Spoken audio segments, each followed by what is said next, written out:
Hello my dear students, welcome to दर्शनाई classroom. बहुत बहुत बहुत स्वागत है प्यारे बच्चों आपका दर्शनाई क्लासरूम चैनल पर। मैं प्रदीप सिंह फिर से आपके साथ हूं पीडी5 एडवांस के सॉल्यूशन के साथ। तो आइए स्टार्ट करते हैं question number 1। Photons of energy 5 electron volt are incident on cathode. Electrons reaching the anode have kinetic energies varying from 5 electron volt to 8 electron volt. Then अरे भाई 5 वोल्ट की बैटरिया लगा दी। क्या लगा दी? 5 वोल्ट की बैटरिया। ये दो लगा रखी, 2.5 वोल्ट की भी मिलकर बन गई 5। बहुत शानदार बात है। कैसी बात है? बहुत शानदार बात है। यहाँ से इलेक्ट्रॉन जाता है, कैसे जा रहा है? अब बेटा देखो मेरी बात में बहुत ध्यान से, है ना? ये साउंड इफेक्ट कैसे से क्लियर करना चाहिए। अब बेटा मेरी बात नहीं, यहाँ से इलेक्ट्रॉन जा रहा है, इस पे पोपड़िया मारेगा, है ना? यहाँ से कुछ पक्का है, कुछ एक्सरेज टाइप की निकलेगी, है ना? लेकिन यहाँ पे एनर्जी कम है तो एक्सरेज बोलना थोड़ा सा अच्छी बात नहीं, क्योंकि एनर्जी बहुत एक्सरेज एनर्जी उसकी ज्यादा हमारे इलेक्ट्रॉन के आसपास लाया करती है ना? तो यहाँ पर मतलब एक्सरेज बोलना चाहिए, लेकिन हाँ उसी तरीके की मतलब रेज निकलेगी। ठीक है, अब प्यारे बच्चों मैं बस आपको इतना कहना चाह रहा हूँ कि यहाँ जो एनर्जी आ रही है, अगर जो बेटा यहाँ से जो एनर्जी निकलेगी वो 0 से k max की रेंज में लाया करेगी। जो याद आते हैं फोटो इलेक्ट्रॉन्स की जो एनर्जी होती है वो 0 से k max तक होती है। k max होता है hν-5। क्या ये बात याद आ रहा है? hν होती है एनर्जी ऑफ फोटोन, hν होती है एनर्जी ऑफ फोटोन। 5 होता है जो मिनिमम कटऑफ की होगी, hν-5 हो जाता है k max। hν-5 क्या हो जाता है बेटा? k max। चलो समझ में आ गया? नरेश बेटा समझ में आ गया? कोई दिक्कत परेशानी? तो hν-5 आ जाएगा k max। और अगर जिसके पास 0 एनर्जी होगी उसकी भी 5 इलेक्ट्रॉन वोल्ट हो जाएगी। करेक्ट है? करेक्ट है। और यहाँ पर जो एनर्जी पहुंच रही है वो 5 से 8 इलेक्ट्रॉन वोल्ट। इसका मतलब वही यहाँ पर क्या रही होगी? यहाँ पे रही होगी 0 से 3 इलेक्ट्रॉन वोल्ट, क्योंकि 0 वाले को पहुंचा देगा 5 पे तो 3 वाले को 8 पे। क्या तो आ गया? तो 3 इलेक्ट्रॉन वोल्ट अगर maximum kinetic energy, 5 electron volt अगर एनर्जी ऑफ फोटोन, तो वर्क फंक्शन कितना हो गया? 2 इलेक्ट्रॉन वोल्ट। क्या तो आ गया? नहीं है समझ? अच्छा पूरा समझ में आ रहा है? तो बेटा E-5 k max कर देंगे, 5 आ जाएगा 2। बोलो आया? हाँ कि ना? नरेश कौन है? देखो इधर देख लो तुम, ये सब कुछ समझ में आ गया। अब बेटा अगर ये कह देते, अब ये पूछ रहे ये सैचुरेशन फोटो करंट है या नहीं, मेरे को क्या पता भाई? कैसी बात कर रहे भाई? एक वोल्टेज पे एक करंट आ रहा है, उसको देख के मैं कैसे बताऊं सैचुरेशन फोटो करंट? ये अगर ये कहते कि वोल्टेज बढ़ाने से करंट नहीं बढ़ रहा तो मैं कहता saturation photo current. Saturation photo current वो होता था जो टेढ़े मेढ़े सारे निकल रहे हैं, वो सारे के सारे यहां पहुंच जाए। याद आ रही बात? फोटोन जाके लात मारते हैं जब 0 पे भी आता है ना बेटा, याद करो ये वोल्टेज के साथ ये ग्राफ बनाया, क्या ये बातें याद आ रही है? 0 पे जो इधर पर जाते हैं वो तो सारे पहुंच जाएंगे, लेकिन जो टेढ़े मेढ़े निकलेंगे वो नहीं पहुंचेंगे। फिर आप पॉजिटिव करते जाते हैं, ये जो टेढ़े मेढ़े वाले होते हैं वो आने लग जाते हैं। फिर जो सारे के सारे जब पहुंच जाते हैं उसके बाद करंट नहीं बढ़ता, उसको बोलते हैं सैचुरेशन फोटो करंट। तो अगर कहते हैं कि वोल्टेज बढ़ाने पे करंट नहीं बढ़ रहा है तो सैचुरेशन फोटो करंट है, और अगर वोल्टेज बढ़ाने पे करंट बढ़ रहा है तो सैचुरेशन फोटो करंट नहीं है। पर खाली एक वोल्टेज और एक करंट को देख के पंपा हम ये नहीं कह सकते सैचुरेशन फोटो करंट है या नहीं। चलो आगे समझ, पक्का आगे? तो एक वोल्टेज और एक करंट से सैचुरेशन फोटो करंट का जजमेंट नहीं हो सकता। सुर भाई समझ में आ गए? तो नेक्स्ट क्वेश्चन पे जाते हैं, क्वेश्चन नंबर 2 पे। an electron makes a transition from n equals to 2 to n equals to 1 state in a hydrogen-like atom. तो बेटा मैं 2 से 1 पे आ रहा है, जब नीचे आएगा तो बेटा होगा क्या? एंगुलर मोमेंटम तो चेंज होगा। मैग्नेटिक फील्ड पूछ रहे कितने टाइम लगेगी? बेटा मैग्नेटिक फील्ड क्या होती है? 0.45 q v cross r by r cube. एक मूविंग चार्ज की जो मैग्नेटिक फील्ड होती है वो होती है 0.4 q v cross r by r cube. बोलो आया? यो रहा हमारा इलेक्ट्रॉन, ये घूम रहा बराबर करके। कैसे घूम रहा है? यो रहा न्यूक्लियस। अब बेटा मैग्नेटिक फील्ड क्या आएगी? Mu naught upon 4 pi q v cross r v r sin 90 by r cube. ये r स्क्वायर। क्या दोगे? r क्या होता है? n square by z। तो यहाँ पे आ जाएगा n की पावर 4 और ये z बाय n तो n की पावर 5। तो बेटा magnetic field is inversely proportional to n की पावर 5। बेटा b होगा 2.18 into 10 की पावर 6 z by n metre per second. तो इसमें n नीचे आएगा r n स्क्वायर n की पावर 4 बन जाएगा n की पावर 5 आ जाएगा। बोला है क्या हुआ सड़ेले? अभिषेक समझ में आ रहा नहीं आ रहा है? अभिषेक और माथे से बहुत शाइन आ गया। हाँ तो बेटा ये n की पावर 5 के इनवर्सली प्रोपोर्शनल आ गया। तो जब 2 से 1 पे आएगा तो जब n की वैल्यू हाफ हो जाएगी तो मैग्नेटिक फील्ड 32 टाइम्स हो जाएगी। क्या तो आ गया? अरे क्या तो आया? तो एंगुलर मोमेंटम चेंज करेगा, हाँ nh/2 तो बिल्कुल चेंज करेगा। और अगर n हाफ हो रहा है, तो मैग्नेटिक फील्ड 32 टाइम्स हो जाएगी। इसी बात पे चला जाए अगले क्वेश्चन पे, question number 3। X-ray from a tube with target A of atomic number Z shows strong K alpha lines for a target A and two weak K alpha lines for impurities. The wavelength Ka lines is lambda naught for target A and lambda 1 and lambda 2 for two impurities respectively. Lambda naught upon lambda 1 is equals to 4 and lambda naught upon lambda 2 is equals to 1/4. The screening constant of K alpha lines is unity. Select the correct alternatives. ठीक है भाई देखो बात सुन लो ध्यान से, English में बता रहा हूं मैं भाई। 1/λ 4/λ नॉट कितना हो गया बताओ जरा। 4/λ नॉट आ गया 1/λ1। और आपको ये बात मालूम है कि वो एक बार प्रदीप सर ने बताया था 1/λ का rz -1 स्क्वायर 1/1 स्क्वायर - 1/2 स्क्वायर, याद आ रही बात है? कह रहे लैम्डा नॉट आ रहा है भाई, जो हम जिस पे जाके जो टारगेट है ना, जिसके पेट में जाके इलेक्ट्रॉन लात मारते हैं, के अल्फा एक्स रे आ रही है, याद आ रही बात? तो कह रहे हैं उसमें दो इंप्योरिटी है, उसके करस्पॉन्डिंग जो के अल्फा एक्स रे आ रही है वो लैम्डा 1 लैम्डा 2 है। खाली की बात कर रहे हैं भाई। कह रहे हैं कि भाई एक z वाला है जिससे बेटा के अल्फा एक्स रे आ रही है लैम्डा नॉट वेवलेंथ की, और दो और है जिनके साथ आ रही है लैम्डा 1 लैम्डा 2, जिनको इन्होंने बोल दिया उसमें इंप्योरिटी क्या है। बड़ी बढ़िया बात है भाई, इंप्योरिटी है। अब मेरे प्यारे बच्चों देखो होगा क्या यहाँ पे, ये 1/λ को लिख देंगे r 4 तो नहीं r z-1 square 1/1 square - 1/2 square कर दो 3/4, क्या बात याद है? और 1/λ हम कह रहे r z1 - 1 square 1/1 square - 1/3 square 3/4। यहां से चुपके से आप z1 निकालेंगे, z1 - 1 आ गया ट्वाइस ऑफ z - 1, क्या आ गया ट्वाइस ऑफ, इसको 1 को चुपके से उतार देगा तो 2z - 2 प्लस हम कह रहे हैं 2z - 1 2z - 1 आ गया। तो atomic number of first impurity आ गया 2z - 1, बिल्कुल सही बात है। अब सेकंड इंप्योरिटी का एटॉमिक नंबर क्या मेरे को करना चाहिए? अब आपको लग रहा है कि शर्म आनी चाहिए कि मैं दोबारा से वाला भी सॉल्व कर दूं, तो करूं? कर देता हूं ना,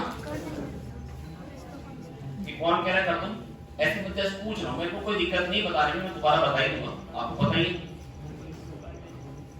आप किसका मन करे दोबारा पूछने का, कोई दिक्कत की बात नहीं। नरेश बेटा मेरी बात सुन, नरेश तो वैसे भी बेटा बहुत बुढ़ू है बेटा। नरेश देखो r z2 - 1 स्क्वायर 1/λ का r z - 1 square 1/1 square - 1/2 square, कई बात याद आ रही है?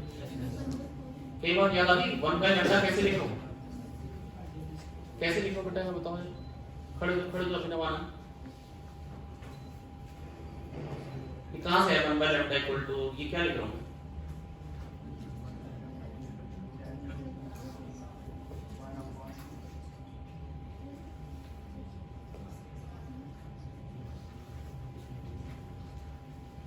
के अल्फा एक्स रे का मतलब पता है क्या होता है? क्या होता है? जब के से एक इलेक्ट्रॉन निकलता है, फोटोन निकलता है, सर उसके एल से जो इलेक्ट्रॉन आपसे तो जो फिर आगे मेरे को ऐसा उम्मीद ये थी कि आप ये भी नहीं बताने वाले थे। के में वैकेंसी होती है, एल वाला उसको आगे फिल करता है, जो धमाका निकलता है यहाँ से फोटोन निकलता है बेटा वो के अल्फा एक्स रे का है। अब बेटा यहाँ पे z प्रोटॉन का अट्रैक्शन, लेकिन इलेक्ट्रॉन का रिपल्शन भी है। वैसे तो 1/λ होता है r z square 1/n1 square - 1/n2 square, लेकिन यहाँ पे z के बदले z - 1 लेना पड़ेगा, तुम पढ़ना मत कभी जीवन में। 1/λ आएगा r z - 1 square 1/1 square - 1/2 square. भाई यार ये अभी तो पढ़ा है यार, चलो कोई पढ़िए। हाँ तो 1/λ नॉट लिख दिया हमने, 1/λ2 लिख दिया, फिर 1/λ नॉट हो जाएगा ऐसी r z अच्छा 4 तो नहीं z - 1 स्क्वायर, वही 3/4 तो आएगा 1/1 स्क्वायर - 1/2 स्क्वायर, r तो जाएगा ये क्या बन जाएगा z twice of z - 1 z2 - 1 बन जाएगा ट्वाइस ऑफ z माइनस 1। अरे खाना तो बोला यार, हो जाएगा, आगे कराऊं, हो जाएगा। कैसा लग रहा है कुछ? एक मिनट रुक जाओ ना यार, पहले ये वाला सॉल्व किया था ना मैंने, पहले 4 बाय लैम्डा नॉट वाला किया था, तो z माइनस 1 के स्क्वायर के साथ 4 आया था, अब तो इसके साथ 4 आना चाहिए था ना। अच्छा ये 1/4 है, ठीक है, हो जाएगा ना, कर लोगे ना, तो ये हाफ आ जाएगा, z minus 1/2 plus 1 z plus 1/2 हो जाएगा, सेकंड इंप्योरिटी का एटॉमिक नंबर आ जाएगा z प्लस 1/2। बोलो आ गया, कर लोगे? ये पूरा सॉल्व करो आखिरी तक। क्वेश्चन नंबर 4 ये वही सॉल्व एग्जांपल है जिसके बदले का मैंने आपको अलग क्वेश्चन करवाया था, कि मैंने कहा था ये तो बहुत टुच्चा है ना, इसीलिए छोड़ा था मैंने, क्योंकि वो मतलब एक दिन पहले का क्वेश्चन दिखता तो आप टिक कर ही देते। अच्छा कितने लोग ऐसे टिक कम नहीं कर पाए थे?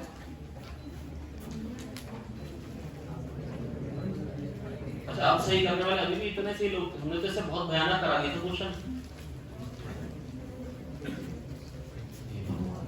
बढ़िया बढ़िया, बहुत बढ़िया। तो बेटा देखो रो बी जी, ये बाई चांस ये क्वेश्चन आपके में भी आया था और उनके में भी आया था मेडिकल वाला, रो बी जी, और ये हो गया बीडी जी, और ये हो गई टेंशन। तो टेंशन क्या हो जाएगी बेटा, पहले थी rho B G minus BD, अरे this plus this equal to this, सोच सकते हो, पहले टेंशन टी नॉट थी, तो जो भी टी नॉट या टी जो भी नाम दे रहे हैं, तो रो बी जी रो माइनस डी बी जी, ये थी टेंशन। अब बेटा जब इसको टेलर को एक्सेलरेट करने लगे तो टेंशन क्या हो जाएगी, यहाँ पर खड़ा व्यक्ति कहेगा कि भैया सूडो फोर्स लगाओ, अब प्रेशर Pm प्लस रो जी एच से नहीं Pm प्लस रो जी प्लस एच से वेरी करे, तो पॉइंट फोर्स में भी G के बदले G प्लस आ जाएगा। क्या ये बात बताई थी मैंने? हाँ ना बोले यार। तो अब टेंशन क्या हो जाएगी बेटा, G के बदले G प्लस आ जाएगा, G के बदले, तो मैं ये कह सकता हूँ अगर पहले T थी तो अब T by G into G plus a हो गई, अरे कह दो आगे, और वही पॉइंट फोर्स के साथ होने वाला है, और वही पॉइंट फोर्स के साथ होने वाला है। कौन सा क्वेश्चन है? 4। तो बेटा टेंशन भी a plus g upon g times हो जाएगी, और पॉइंट फोर्स भी a plus g upon g times हो जाएगा, मतलब 1 plus a by g times. Deepak नहीं कर कहते? गुड, नेक्स्ट बढ़े आगे, पढ़ो बेटा। Two radioactive materials A and B have decay constants 3 lambda and 2 lambda respectively. At T is equals to 0, the number of nuclei of A and B are 4 N0 and 2 N0 respectively. Then हाँ, A और T के बेटा 4 N0 और कितने? 4 N0 है और 2 N0 है, और लैम्डा कितने कितने बेटा? लैम्डा कितने कितने बताना? 3 lambda 2 lambda। 3 लैम्डा और 2 लैम्डा ये इनके लैम्डा है, ठीक है। इनिशियल एक्टिविटी किसकी ज्यादा बताओ जरा? इसकी ज्यादा एक्टिविटी, इसकी कम है, क्या ठीक है? है ना, सही कह रहा हूं ना? इसकी एक्टिविटी ज्यादा पर इसका डीके कांस्टेंट ज्यादा है, तो इसको मतलब ये ज्यादा तेजी से डीके कर रहा है। एक टाइम ऐसा है कि दोनों की एक्टिविटी बराबर हो, इसके नंबर ऑफ न्यूक्लियाई ज्यादा है पर ये ज्यादा तेजी से डीके कर रहा है। 4 N0 T टाइम बाद ये मान लो 4 N0 e की पावर माइनस 3 लैम्डा T, और ये T टाइम बाद कितना हो जाएगा? 2 N0 initial number of nuclei e की पावर माइनस 2 लैम्डा T। बेटा एक समझ में आ रहा है कोई? मैं क्या लिख रहा हूं अभी ना, आपको तो नहीं आ रहा ना पक्का समझ। ये क्या है? n equal to n0 e की पावर माइनस लैम्डा T, ये कैसे निकालते हैं? n equal to n0 e की पावर माइनस लैम्डा T कहां से आया बेटा बताओ जरा? एक्टिविटी लैम्डा n होता है सर। हां, a to b अगर होता है तो इनिशियली n0 होता है, फिर कुछ समय बाद बनता है सर, तो इंटीग्रेट करते हैं यूनिट में। किसको इंटीग्रेट कर रहे हो बेटा?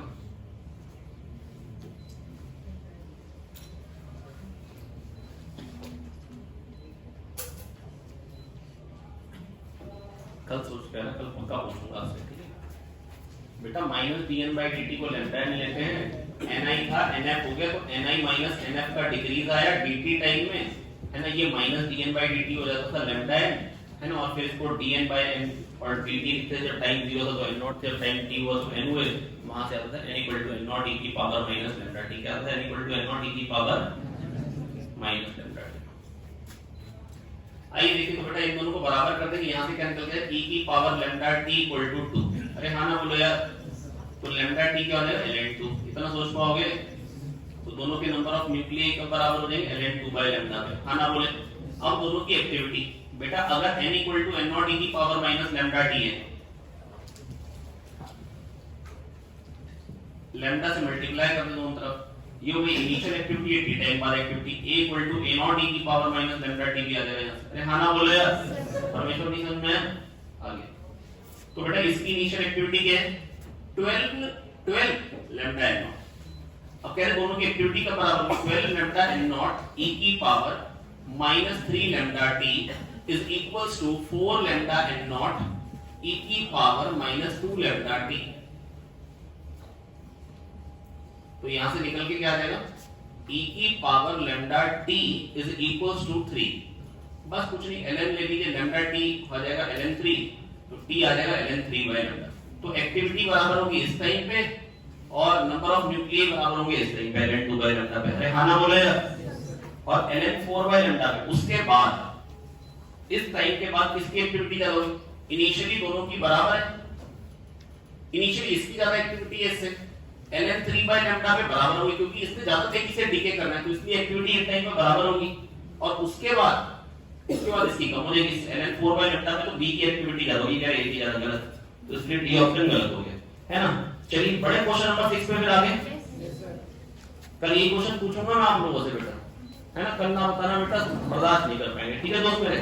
हाँ 6।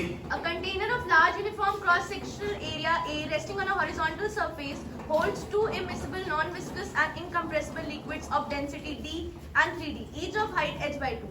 The lower density liquid is open to the atmosphere having pressure P0. A tiny hole of area very less than capital A is punched on the vertical side of the container at a height of h. H lies between 0 and capital H by 2 from the bottom of the container, for which the range is maximum. अच्छा, range maximum आ जाए और नीचे mid half पे करना है, नीचे mid half पे करना है। कैसा क्वेश्चन हमने कर रखा है? कोई बात, हाँ आइए देखिए बेटा, एक रो वाला है, 2 रो वाला है, डी और 3D, कोई बात नहीं, की फर्क है? एक 3D वाला है, पक्का बात, एक डी वाला है। अच्छा डी वाला कितनी हाइट के? h by 2 के, देखना जरा, h by 2 के। तो h by 2 वाले को अगर d वाले को हटाना तो 3d वाला कितना जोड़ना पड़ेगा? h by 6। क्या बात समझ में आ गई है? वही प्रेशर के लिए रो gh, रो को 3 टाइम्स कर दिया तो h को 1/3 करना पड़ेगा टू जनरेट सेम प्रेशर। अब कहां पे बोल करूं? यहां से यहां में, ताकि रेंज मैक्सिमम है। h by 2 plus h by 6, ये h by 2 है प्लस h by 6, ये टोटल हाइट कितनी हो गई यहां तक की? 2h by 3 कितनी हो गई? और मैक्सिमम रेंज कितनी आती है? जो इसका लेवल होता है, और आती कब है? जब मिड पे छेद किया जाता है। तो h by 3 पे छेद करने से, h by 3 पे छेद करने से मैक्सिमम रेंज आएगी, और वो मैक्सिमम रेंज आएगी कितनी? 2h by 3। कितनी आएगी? 2h by 3। बहुत अच्छा। नेक्स्ट, और क्या पूछा है? तो वेलोसिटी ऑफ इम्पल्स। अरे भाई ऊपर से h by 3 पे की तो वेलोसिटी ऑफ इम्पल्स उस टाइम क्या होगी? √2gh, और h क्या हो गया? h by 3। अरे हाँ ना बोल रहे। Next, In a radioactive decay reaction, A to B, decay constant 2 lambda, B to C, decay constant 9 lambda. Select correct alternative. At the instant, the number of particles of B is maximum. 9 lambda 2 lambda, ठीक है। अब कह रहे हैं कि भाई maximum जब B होगा, B का मैक्सिमम जब A से B बनने का रेट और B से C बनने का रेट बराबर हो। यही बात बता रहा है कि प्रतीक करना है, तो उस टाइम लैम्डा में lambda equal to lambda 2 n2 कर लोगे। अब ये इसका लैम्डा जो है 9 लैम्डा है, तो उस टाइम इसके नंबर ऑफ न्यूक्लियाई कितने चाहिए? 4.5 टाइम्स 9 by 2 टाइम्स कर दो आगे। और अगर आपको लगे नहीं हम ऐसे नहीं, activity of A 2 lambda Na is equals to 9 lambda Nb, तो यहां से आपके पास क्या आ रहा है? Na is 4.5 times of Nb, ठीक है। Activity of A is more than activity of B, activity of A is minimum नहीं, एक्टिविटी ऑफ ए तो मिनिमम होगी इनफाइनाइट टाइम तक 0 हो जाए। हाँ ना बोले? अच्छा क्या मुश्किल था? ये कितने लोग करने में कामयाब हुए पेपर में?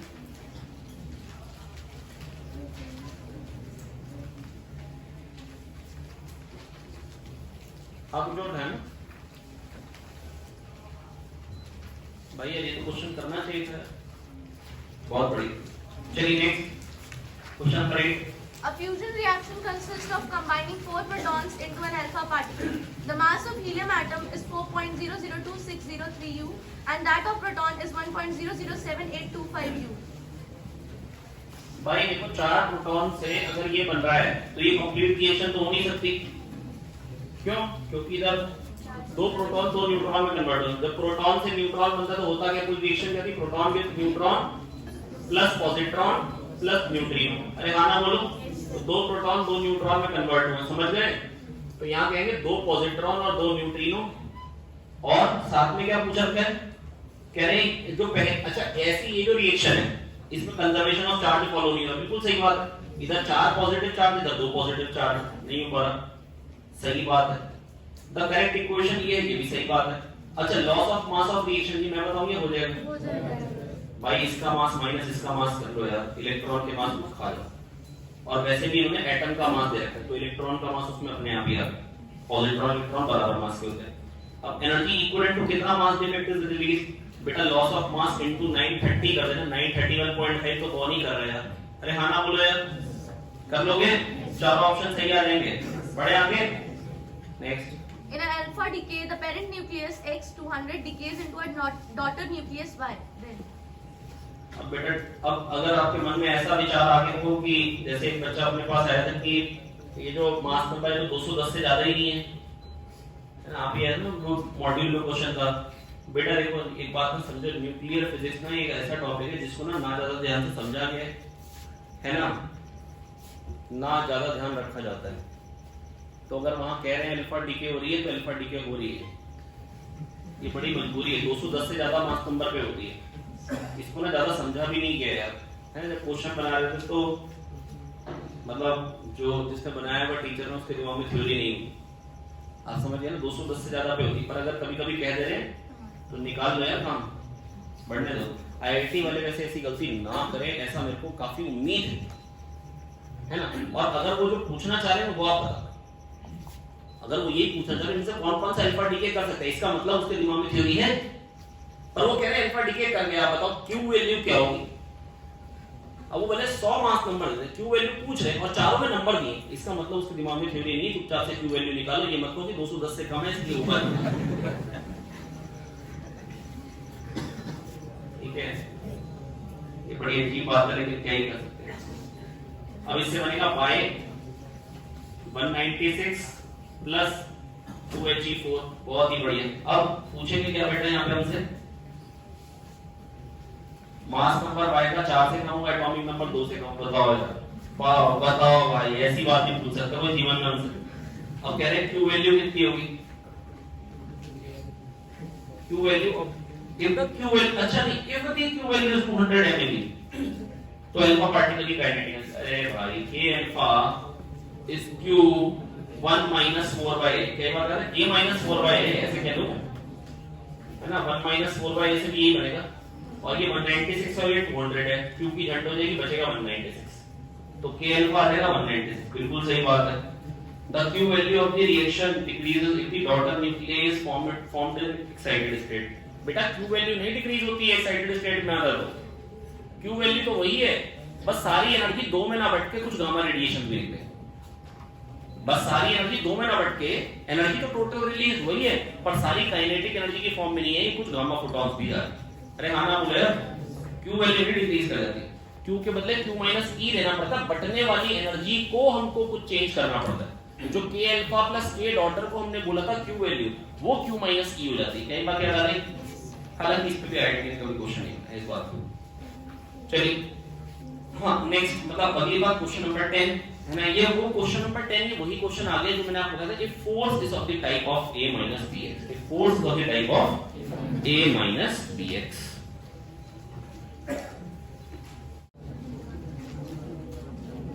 आइए बेटा देखते हैं क्वेश्चन, बेटा एक बढ़िया question, f equal to A minus Bx type वाली जब प्रॉब्लम हो तो कैसे करेंगे, आइए देखिए। बेटा यहाँ पर कहा गया है कौन है, मेरी बात सुनेंगे बहुत ध्यान से, कौन है ना, और ये जो कौन है बेटा ये इस कौन पे रिंग डाली गई, क्या डाली गई है, रिंग, है ना।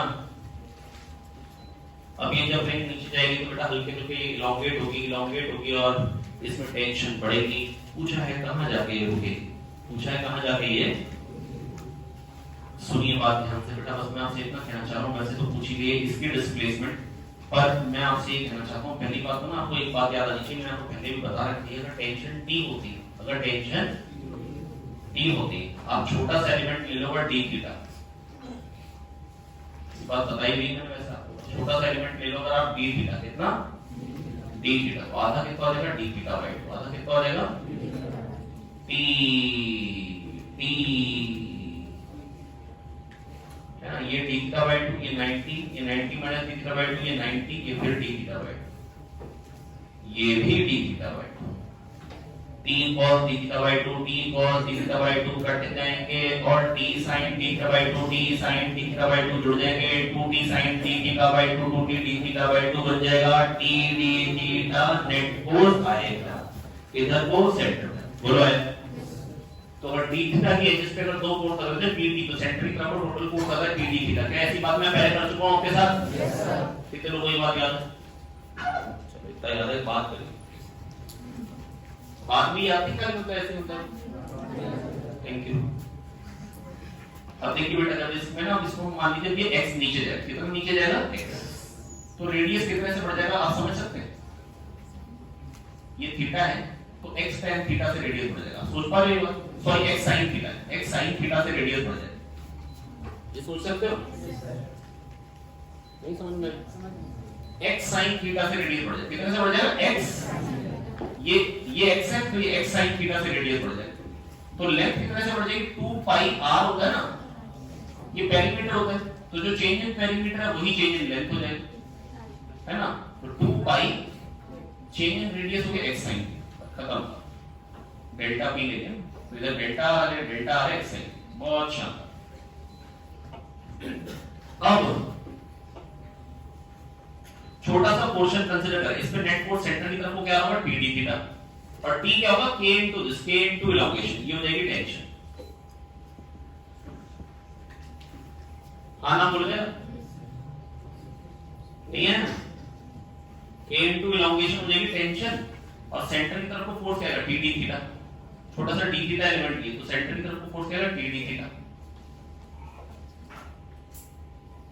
और ये आएगा dmg m by 2 pi d theta into g।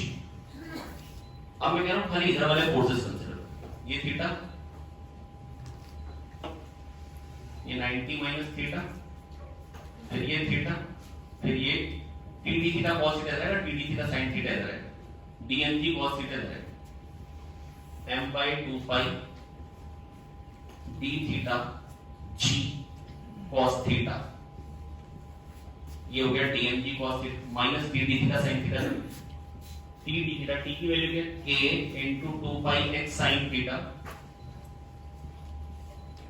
d theta td theta sin theta. क्या आपको ये दिख पा रहा है? Force a minus b x type का आ चुका है, something minus something into x type का नेट फोर्स आ गया, तो रुकेगा कहां पे? डबल, बस इसको जीरो करें, वहां से निकालें इक्विलिब्रियम पोजीशन, और रुकेगा कहां पे? इससे डबल, तो 2x ट्रेवल करके रुकेगा, कितना ट्रेवल करके रुकेगा? बस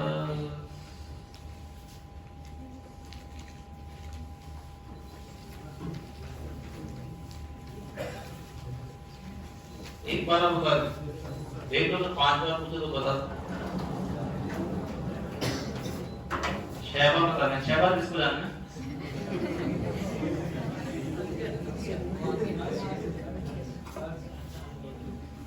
अभी तो तुम्हें 6 बार जानना है। अच्छा बेटा देखिए, मतलब बात तो ना मजा तब नहीं है जब मैं इसको एक एक लाइन बताऊं और आप एक एक लाइन सुने, मजा तो तब है जब इसको ओरली करने लायक।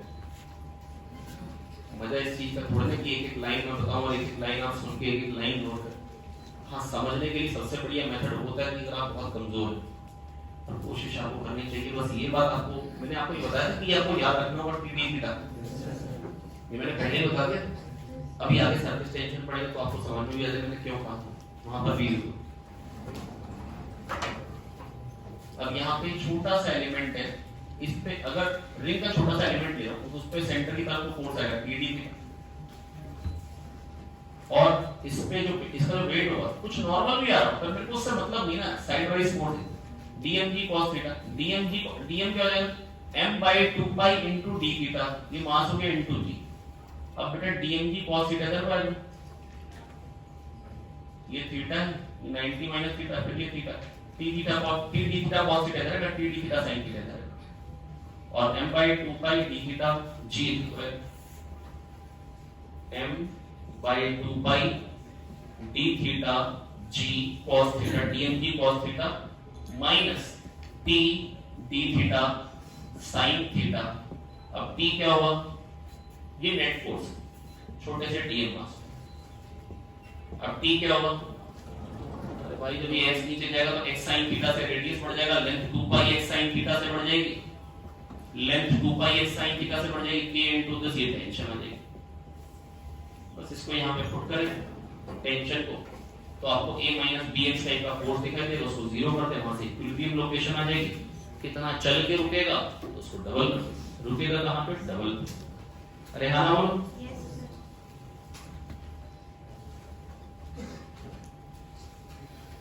बढ़ो आगे। Initial acceleration of any point on circumference of ring is g कह रहे हैं, ऐसी बात है। g थोड़ा ना, इनिशियल एक्सेलरेशन की भी अगर मैं बात करूंगा तो टेंशन तो है नहीं उस टाइम पे, तो खाली dmg होगा, पर dmg cos थीटा के कारण एक्सेलरेट करेगा ना, तो dmg cos थीटा इधर को फोर्स रह जाएगा खाली, तो dmg cos थीटा बराबर dm इनटू h, तो a रहेगा g cos थीटा है, g cos थीटा, पर जितना इधर को एक्सेलरेशन उतना इधर को, यार एक्सेलरेशन तो सेंटर ऑफ मास पे से नीचे को आएगा खाली, सबका एक्सेलरेशन नीचे को क्या हो जाएगा, g cos थीटा का एक और cos theta component, g cos square theta. तो centre of mass of ring जो होगा वो, जो centre of mass of ring होगा वो g cos स्क्वायर थीटा से एक्सेलरेट करेगा इनिशियली, और कह रहे हैं जो मैक्सिमम वर्टिकल डिस्प्लेसमेंट कितनी होगी। अब बेटा आप x की मैक्सिमम वैल्यू निकालते हैं, अगर आपके पास x की मैक्सिमम वैल्यू आ भी गई तो वर्टिकल डिस्प्लेसमेंट पूछे, आंसर x नहीं होगा, x cos थीटा होगा, आंसर x नहीं होगा, x cos थीटा होगा, ठीक है। at the moment of maximum vertical displacement acceleration of center of ring क्या जीरो होगा, कैसी बात कर रहे हो यार, जीरो थोड़ी ना होगा, सेंटर ऑफ रिंग का उस टाइम एक्सेलरेशन जीरो हो गया बेटा, तब रुकेगा ना, हेलो तब रुकेगा जब इक्विलिब्रियम से डबल पे जो भी टेंशन की वैल्यू होती है, जब t d theta sin theta dmg cos theta के बराबर होता है तब थोड़ी ना रुकेगा, उससे डबल रुकेगा, जब ये चीज इससे डबल हो जाएगी, मतलब नेट फोर्स dmg के बराबर ही हो जाएगा, तब acceleration centre of mass of ring का वही होगा जो इनिशियल था, जो पहले बस वो नीचे को था, जब वो नीचे पहुंचेगी तो वही ऊपर को। करना तो ऐसे चाहिए भाई, करना तो सेंटर ऑफ मास तो ऐसे चाहिए करना भाई, ऊपर नीचे। अरे हाँ ना बोलो भाई, बेटा देखो इक्विलिब्रियम कंडीशन तब आई थी जब dmg cos थीटा और d theta sin theta balance हुए थे, रुकना कहां है, उससे डबल पे, तब जब ये डबल हो जाएगा, जब ये ट्वाइस ऑफ dmg हो जाएगा, और ये dm मतलब ट्वाइस dmg cos थीटा हो जाएगा, और ये dmg cos थीटा, तो एक्सेलरेशन क्या हो जाएगा, ऊपर हो जाएगा, वो भी g cos थीटा हो जाएगा, हर एक का g cos थीटा तो वर्टिकल डायरेक्शन में नेट एक्सेलरेशन आएगा, सेंटर ऑफ मास का भी g cos स्क्वायर थीटा। हालांकि वो पूछा, तो ये a माइनस bx टाइप की सबसे बढ़िया बात, आई होप मैं आपको समझा पाया, नहीं आ पाए, हाँ तो प्यारे बच्चों देखो बात सुनो बहुत ध्यान से बेटा, मैं फिर बता रहा हूं बेटा, देखो यहाँ पर ना f equal to a minus bx type वाली प्रॉब्लम है बेटा, ये बहुत ही खूबसूरत वो है कौन है, बहुत ही खूबसूरत है, इसकी जितनी तारीफ करी जाए उतनी कम मान है। तो अब देखो बेटा यहाँ पर ना ये यहाँ पे करेंगे क्या है बेटा, मेन कॉन्सेप्ट क्या यूज करने वाला हूँ, अगर कोई भी दो पॉइंट हो जो कि d थीटा उनके बीच में एंगल हो अगर, तो इसमें जो फोर्स आ रहा है टेंशन के कारण, यहाँ पर t टेंशन है, यहाँ पर भी t टेंशन है, तो तो ये डी थीटा तो आधा क्या हो जाएगा डी थीटा बाई 2, ये 90, तो ये 90 माइनस डी थीटा बाई 2, ये फिर डी थीटा बाई 2। अरे बोलो आया। सिमिलरली ये भी डी थीटा बाई 2, तो t cos d theta by 2, t cos d theta by 2 cut जाएंगे और t sin d theta by 2, t sin d theta by 2 जुड़ जाएंगे। तो t d theta by 2, t d theta by 2, तो net force centre की तरफ को क्या आएगा t d। अरे हाँ ना बोलो यार, हाँ ना बोलो भाई। अब बेटा किसी इंस्टेंट जब जैसे मैंने इसको रिलीज किया तो टेंशन होगी नहीं, क्योंकि चेन मतलब ये रबर है और फ्रिक्शन है नहीं, जब खींचेगा नीचे जाएगी तभी तो बेटा टेंशन डेवलप होगी। अभी कोई टेंशन नहीं, अभी टेंशन नहीं, अभी तो खाली एक ही फोर्स लग रहा है हर एक डीएम पे, डीएमजी क्या लग रहा होगा, और वहां से नॉर्मल आ रहा है, फिर उससे कोई मतलब नहीं, डीएन छोटा सा नॉर्मल, तो इधर को फोर्स आएगा डीएमजी cos थीटा, क्या आएगा ऐसी हर एक पे डीएमजी cos थीटा ही आ रहा है बराबर dm into a से एक्सेलरेशन क्या होगा g cos। अब अगर हर एक पॉइंट का एक्सेलरेशन g cos थीटा है तो g cos थीटा इधर भी, तो उसके जो इधर वाले कंपोनेंट होंगे, इधर वाला कंपोनेंट इसका, इधर वाला कंपोनेंट, वो उसके कारण सेंटर ऑफ मास एक्सेलरेशन तो आएगा, समझ में आ रहा है। तो g cos थीटा का जो cos थीटा कंपोनेंट होगा वो सबके पास होगा, तो सेंटर ऑफ मास का एक्सेलरेशन जो इनिशियल आएगा वो g cos स्क्वायर थीटा है। ये समझ में आ गई बात? अरे हाँ ना तो बोल दो यार, देखो समझ में आई, पहले भी आ गई, सच है ना। अब जब ये x नीचे उतरे, कितना नीचे उतरेगा x, थोड़ा सा ध्यान से सोचेंगे मेरी बात। जब ये x नीचे आएगा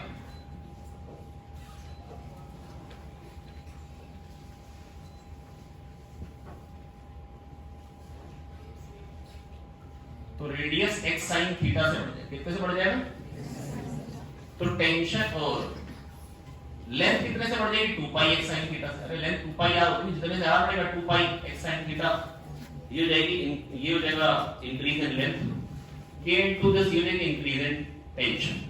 इंक्रीज इन टेंशन क्या हो या टेंशन क्या हो डायरेक्टली, यही इलॉन्गेशन है, k इनटू इलॉन्गेशन हो गई टेंशन, हाँ ना बोले यार। अब ये छोटे से d थीटा पे जो फोर्स आ रहा, यहां से यहां तक जो छोटा सा d थीटा, इस पे जो फोर्स आ रहा है d थीटा इधर को आ रहा, अरे हाँ ना बोले यार। अब ये d थीटा इसकी एंगुलर थिकनेस है, तो इसका मास कितना होगा, m मास है 2 पाई एंगल का, तो 1 एंगल का m/2 पाई d थीटा m/2 पाई d थीटा इनटू g, ये वेट होगा।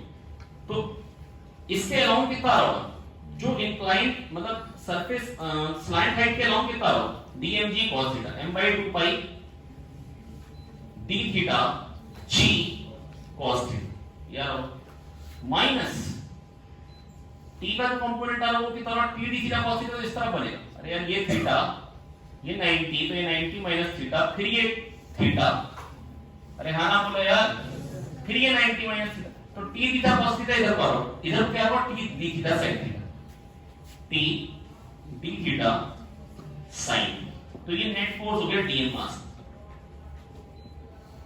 और t जो है that is proportional to x, that is ये a minus bx टाइप का हो गया, दैट इज किस टाइप का हो गया, बस इसको जीरो करो, वहां से x निकालो, कोई इक्विलिब्रियम पोजीशन है, पर रुकेगा कहां पे, डबल, रुकेगा कहां पे, ये तो आया, वहां से आपको पता लगे कितना ट्रेवल करके रुकेगा, तो 2x ट्रेवल करके रुकेगा, और वहां से ये नहीं पूछा कि स्लैंट हाइट कितना ट्रेवल करेगा, हमसे पूछा वर्टिकली कितना नीचे आएगा centre of mass, 2x cos कितना नीचे आएगा, इसका मतलब जो x आएगा वो आंसर नहीं, आंसर क्या होगा 2x cos थीटा, आंसर क्या होगा 2x cos थीटा। और क्या पूछा बेटा इसमें, तो बेटा अच्छा ये तो हो गया g cos स्क्वायर थीटा वाला पार्ट भी मैंने आपको बता दिया। मैंने आपको ये बता दिया maximum vertical displacement of centre of ring कितनी होगी, at the moment of maximum vertical displacement acceleration of centre of ring is 0, no, क्यों बेटा, देखो इनिशियल कंडीशन पे कोशिश करो बेटा मेरी बात समझने की, जब ये यहां पे गिरे, ये dm मास पे जो फोर्स था खाली dmg था, फिर इक्विलिब्रियम आया, जो dmg cos थीटा था और t d theta sin theta बराबर आ रहे थे, जब उतना ही और ट्रेवल करके रुकेगा तो ये जो t टेंशन है ये डबल हो जाएगी, t d theta sin theta double हो जाएगा, अभी ये dmg cos थीटा को बैलेंस कर रहा है, फिर ये 2 dmg cos थीटा भी रुकेगा, जब t d टेंशन जो है वो डबल हो जाएगी, तो t d theta sin theta जो था वो अभी dmg cos थीटा के बराबर था, पर रुकेगा कहां पे, जब टेंशन डबल हो जाएगी, जब ये 2 dmg cos थीटा हो जाए, तो जब ये रुकेगा ना, जिस टाइम ये रुकेगा उस टाइम क्या होगा बेटा, dmg cos थीटा नेट में फोर्स होगा इस पे, तो इसका एक्सेलरेशन g cos थीटा है, ऐसे इधर भी g cos थीटा। तो अगर हर तरफ से g cos थीटा से अगर ऐसे चल रहा होगा तो वर्टिकली कितना ऊपर चल रहा होगा, g cos theta into cos theta, क्योंकि g cos theta sin theta से हर एक पास आ रहा है, तो सेंटर ऑफ मास उसके कारण मूव नहीं करेगा।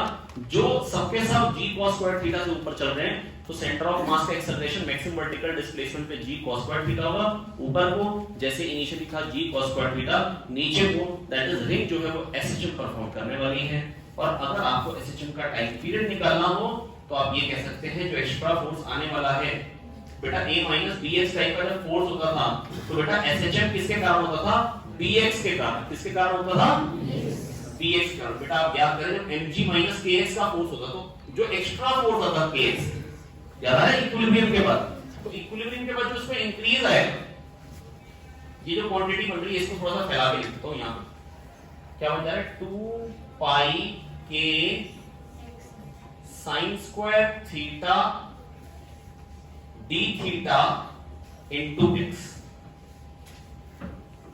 तो x जब बढ़ेगा इक्विलिब्रियम के बाद तो ये हो जाएगा फोर्स उस पे net force proportional to x, net force omega square x, और d थीटा पे नेट फोर्स क्या देगा, d थीटा का मास लेंगे m by 2 pi d theta omega square x, वहां से ओमेगा निकालेंगे 2 pi by t के बराबर कर डालेंगे। हालांकि ये थोड़ा भयानक हो जाएगा, ये थोड़ा सा भयानक हो जाएगा अगर आप ये SHM वाली बात बताऊं। बेटा ये जो बेटा a माइनस bx में b ही तो होता है जिस पर डिपेंड करता है, तो force proportional to x force equals to m omega square x, बस वो d थीटा में फोर्स है तो m by 2 pi into d theta मास ले लेंगे d theta into omega square x, omega निकालो 2 pi by t के बराबर कर दो, बोलो है। तो ये a माइनस bx टाइप की सबसे बेहतरीन प्रॉब्लम, सबसे ज्यादा बेहतरीन, सबसे खूबसूरत प्रॉब्लम बन सकती हुई।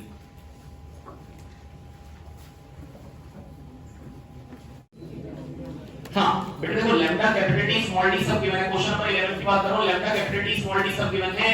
अगर lambda capital T small D सब गिवन है तो यहां से फ्रिंज विड्थ निकालेंगे, लैम्डा कैपिटल टी का स्मॉल डी निकालेंगे या नहीं निकालेंगे, और जब आप फ्रिंज विड्थ निकालेंगे क्योंकि लैम्डा है 10 की पावर माइनस 6, कैपिटल टी है 1, नीचे 10 की पावर माइनस 3 आएगा, फ्रिंज विड्थ आ रही है 1 मिलीमीटर, फ्रिंज विड्थ क्या आ रही है 1 मिलीमीटर, 10 की पावर माइनस 3 मीटर।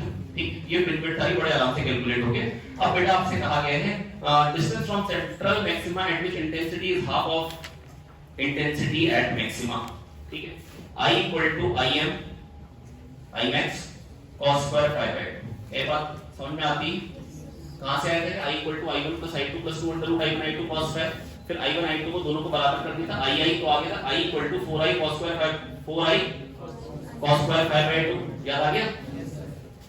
4I को I max कह दिया था, अब कह रहे हैं मैक्सिमम की हाफ, मैक्सिमम की हाफ, तो यहां से cos पाई बाय 2 कितना आ जाएगा, cos पाई बाय 2 आ जाएगा निकल के प्लस माइनस 1 बाय रूट 2, हां ना बोलो, 5 बाय 2 कितना आ जाएगा n पाई प्लस माइनस 5, तो cos theta plus minus 1 by root 2 theta n pi plus minus 5 by 4, क्या ये बात समझ में आती है, 5 हो जाएगा 2n पाई प्लस माइनस 5 बाय 2।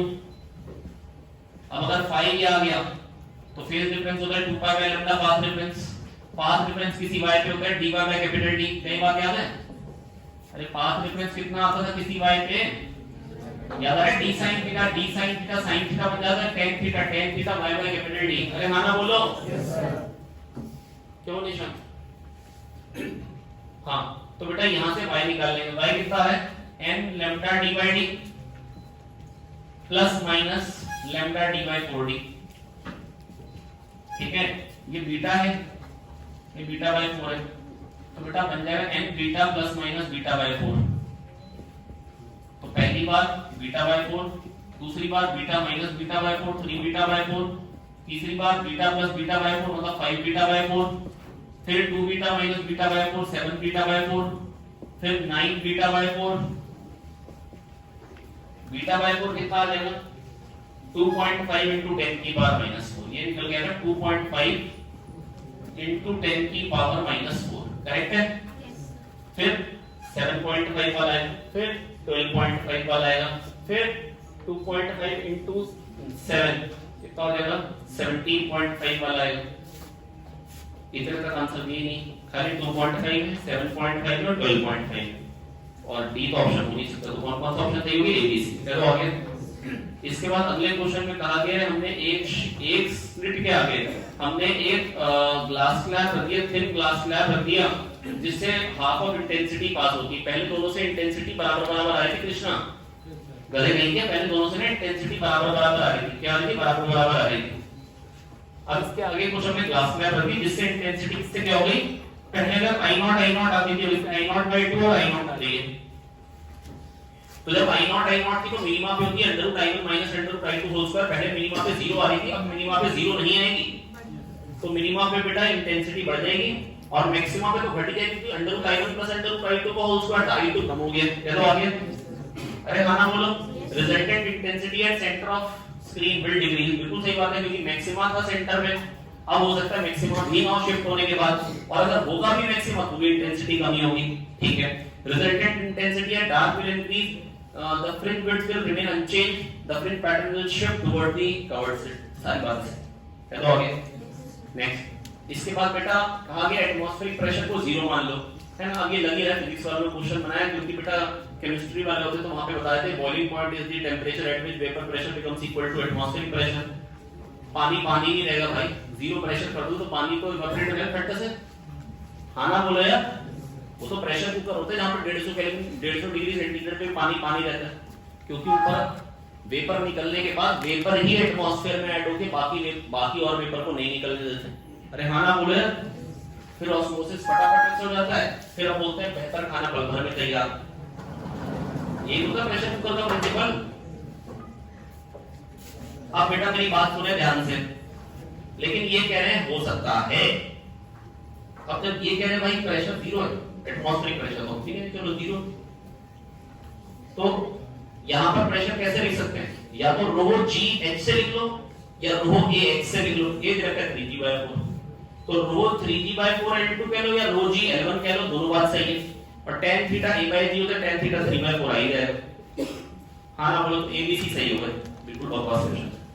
ये 3/4 फील्ड था, 3/4 फील्ड था। मैक्सिमम ओमेगा हम ऐसे घुमा रहे हैं ताकि जस्ट वो गिरने की कंडीशन पे आ गया, पर गिरा नहीं है 14th क्वेश्चन पे।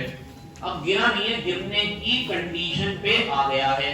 अब अगर 3/4 फील्ड था मेरे दोस्तों, तो जितना ये ऊपर जाता उतना ही नीचे आता। कई बात बताइए प्रदीप करना आपको, मेरे को लग नहीं रहा है, बताइए आपको। तो बेटा यहाँ से ये कितनी हाइट हो गई? h/2। अच्छा इतनी बात याद है, y = ω² x²/2g, शेप याद है? तो y क्या हो जाएगा? h/4। ये ऊपर गया तो h/4 नीचे है, तो यहाँ पर ये ओरिजिन है, ये ओरिजिन है। तो यहाँ से r पे वैल्यू हो जाएगी h/2। r पे क्या हो जाएगी? h/2। h/2 equals to ω² r²/2g। यहाँ से 2 काटे और ओमेगा मैक्स पूछा था कितना होगा, ताकि जस्ट गिरने की कंडीशन में जाए पर गिरे, √gh/r²।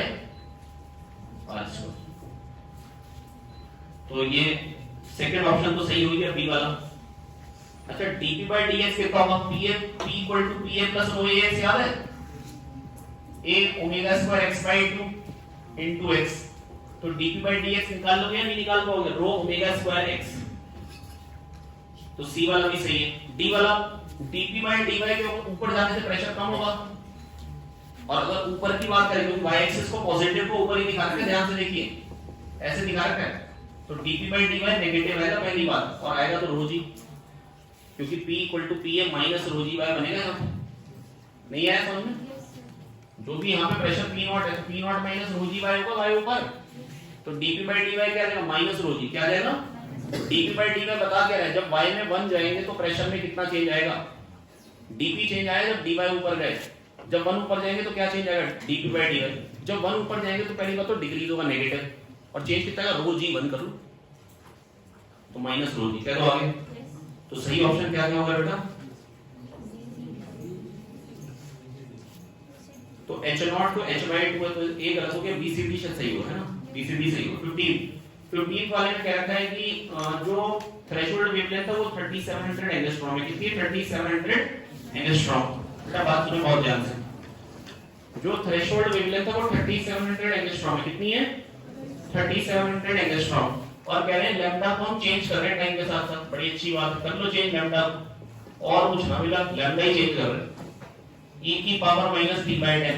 और बेटा प्रदीप सर ने आपको बताया था e की पावर -1 की वैल्यू थी 0.37, याद है? I equal to e by r 1 minus e की पावर -3/tau, tau होता है l बाय r। एक टाइम कांस्टेंट में 63% हो जाता है मैक्सिमम स्टेडी स्टेट वैल्यू का, याद है? तो बेटा 10 सेकंड्स पे ना इसकी वैल्यू 0.37 into 10,000 3700 हो जाएगी। 10 सेकंड्स पे थ्रेशोल्ड वेवलेंथ टच होगी, तो 10 सेकंड्स के बाद फोटो इलेक्ट्रॉन निकलने चालू होंगे। 10 सेकंड से पहले तो वेवलेंथ जो है वो उससे ज्यादा है, तो बेटा फोटो इलेक्ट्रॉन नहीं निकलेंगे 10 सेकंड से पहले। तो 0 सेकंड पे और 5 सेकंड पे फोटो करंट 0 पर, 20 सेकंड पे 0 नहीं होगा, इसलिए BC सही हो गए और D गलत हो गया। फिर पूछा है वर्क फंक्शन बताओ। वर्क फंक्शन छी लैम्डा नॉट दे रखा है, वर्क फंक्शन की बात कर रहे हैं, hc बाय लैम्डा नॉट से निकाल लेंगे।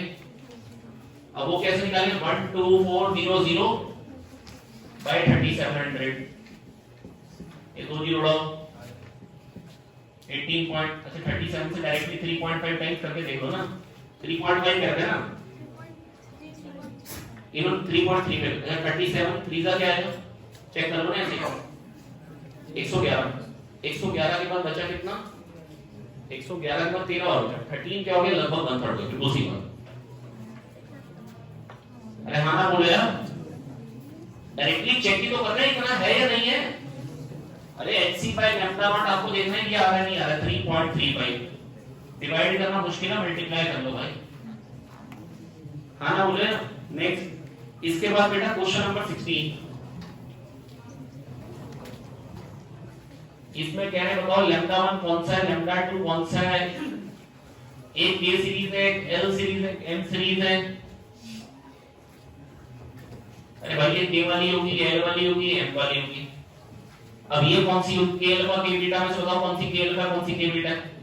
ये K बीटा होगी और ये K अल्फा होगी। अरे हाँ ना बोलो यार, K अल्फा की एनर्जी कम होती है ना, लैम्डा बढ़ रहा है तो एनर्जी कम हो रही है, तो ये K बीटा होगी। अब L में दूसरी वाली पूछ रहे हैं। अब यार ये तो पता ही है, ये L अल्फा है, ये L बीटा है, ये L गामा। L गामा की एनर्जी सबसे ज्यादा, ये ML, ये M बीटा है, ये M अल्फा है। बस इसी पे क्वेश्चन हो गया। अगला क्वेश्चन कह रहा है मोजले साहब के अकॉर्डिंग, किसके अकॉर्डिंग? मोजले साहब के अकॉर्डिंग जो K अल्फा एक्स रहेगी लेड आइसोटोप्स की, वो क्या आती है बेटा? बराबर आती है। वो क्या आती है? मोजले साहब के अकॉर्डिंग तो बेटा K अल्फा आता है निकल के √μ K अल्फा आता है AZ - B। क्या ये बात याद आ रही है? And A and B are independent of material, हाँ ना बोले? तो सबका लैम्डा 1 लैम्डा 2 लैम्डा 3 बराबर होगा, और अगर बराबर है तो D ऑप्शन भी इक्वल होंगे। अरे हाँ ना बोलो। क्वेश्चन नंबर 18 में कह रहे हैं इलेक्ट्रॉन के मास को 3 गुना कर दिया। क्या कर दिया? 3 गुना कर दिया। सुस्ती, इलेक्ट्रॉन के मास को कह रहे हैं 3 गुना कर दिया। तो बेटा हम कह रहे हैं कि भाई सेकंड एक्साइटेड स्टेट से डी एक्साइटेड हुआ तो क्या क्या वेवलेंथ निकलेगी? अरे भाई सेकंड एक्साइटेड स्टेट मतलब 3, बेटा जो भी वेवलेंथ आनी है बस उसका 1/3 कर देना। कई बार याद आ रही है? एनर्जी में मास ऊपर आता है, रेडियस में मास नीचे आता है, रफ्तार में मास नहीं आता है, तो एनर्जी डिफरेंस जो होगा वो 3 टाइम्स हो जाएगा, वेवलेंथ 1/3 हो जाएगी। कई बार याद आ रही? तो वेवलेंथ पहले निकाल लें, पहले क्या करें? वेवलेंथ निकाल लें, और वेवलेंथ निकालने के बाद लैम्डा बाय 3 आंसर कर। नहीं समझ में आया? वेवलेंथ पहले डायरेक्टली कैसे निकालेंगे? 1 by lambda equal to r 1 by 1 square minus 1 by 3 square. ये कितना आ रहा है? 8 बाय 9 कितना आ रहा है? तो 9 बाय 8 आ हो जाएगा, सही है ना?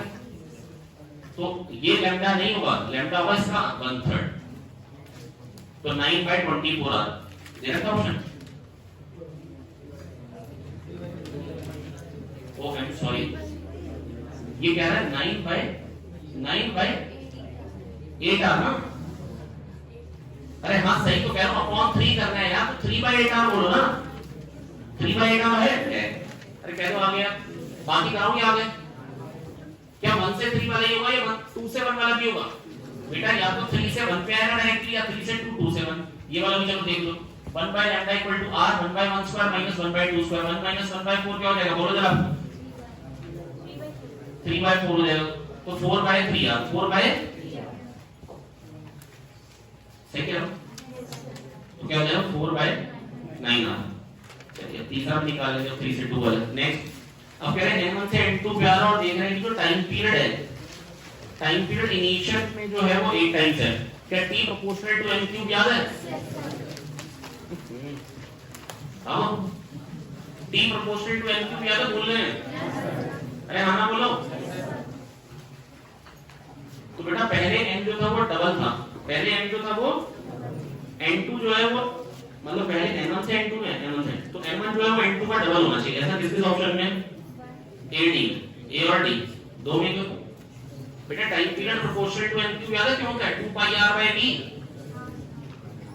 ये n स्क्वायर और ये z बाय n का n क्यूब, तो t proportional to n cube आ जाता है। अरे हाँ ना तो बोलो यार। तो टाइम पीरियड क्या है? पहले एक टाइम था, मतलब पहले जो n की वैल्यू थी प्रिंसिपल क्वांटम नंबर डबल था, वो किस ऑप्शन में? AD में। किस में? AD में। नेक्स्ट 19 का 28 में कह रहे हैं मैक्सिमम और मिनिमा का जो रेशियो है इंटेंसिटी का वो 9:1 है। तो इंटेंसिटी बताओ, इंटेंसिटीज का इंडिविजुअल इंटेंसिटीज का रेशियो क्या है स्क्रीन पे दोनों सोर्सेज की, और एम्पलीट्यूड्स का रेशियो क्या है? ऐसा बकवास क्वेश्चन है बेटा, ऐसे क्वेश्चन तो ना बोर्ड्स में आते हैं। इनफैक्ट अगर मैं आपको सही बताऊं तो ऐसा क्वेश्चन सेम इनके पेपर में भी है, आप देख रहे हैं इनके पेपर में, नीट वालों के पेपर में। उनको एक घंटे में 45 क्वेश्चन करने होते हैं। I max by I min है 9 और I max होता है under root I1 plus under root I2 का होल स्क्वायर। मालूम है ये बात? ऐसा क्वेश्चन आपकी शीट में भी होगा एसओटी पक्का होगा, मैक्स और मिनिमम वाला, मैक्सिमम और मिनिमम का रेशियो वाला। ये मैक्सिमम और मिनिमम का रेशियो दे रखा है, अंडर रूट ले लो, अंडर रूट ले लो तो 3 बन जाएगा। नहीं आया तो under root I1 plus under root I2 मदद तो कर दो यार, 3 times of under root I1 minus under root I2।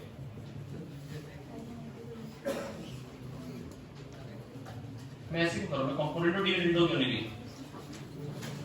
Component dividend नहीं लिखोगे क्या?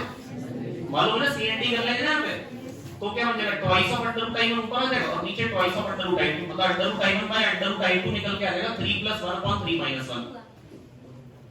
4/। अबे अंडर रूट भी तो लेंगे ना, पहले अंडर रूट लोगे तो 3 आएगा, 3 + 1/3 - 1 4/2 2 आ जाएगा। तो I1 बाय I2 क्या देगा? 4। I1 बाय I2 क्या देगा? 4 है। तो I1 बाय I2 4 है। अगर इंटेंसिटी का रेशियो 4:1 है तो एम्पलीट्यूड का रेशियो 2:1 हुआ, ठीक है? क्योंकि I proportional to A square होती है ना, I proportional to A square होती है।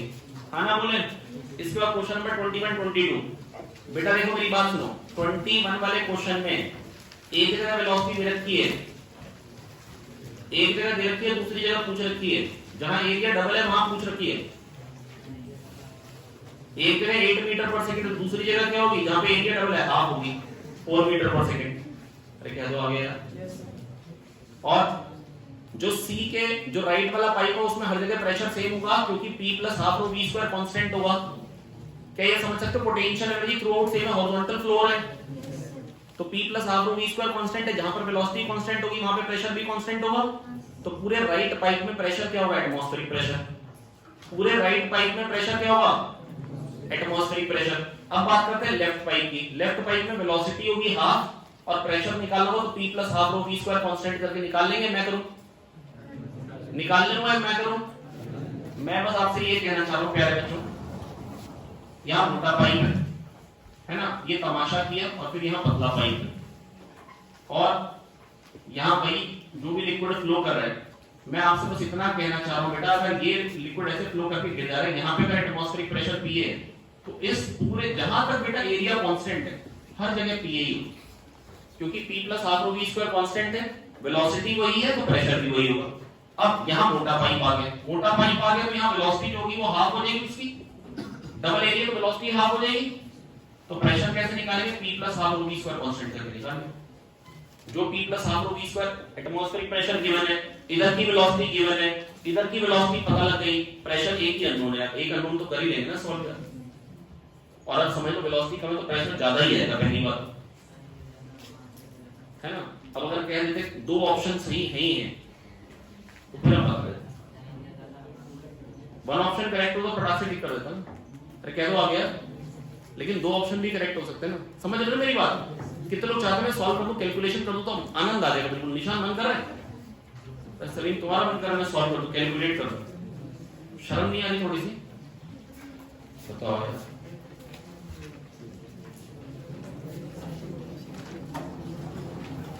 यार कैलकुलेशन ना कराते, कैलकुलेशन खुद से कर लेते हैं आप।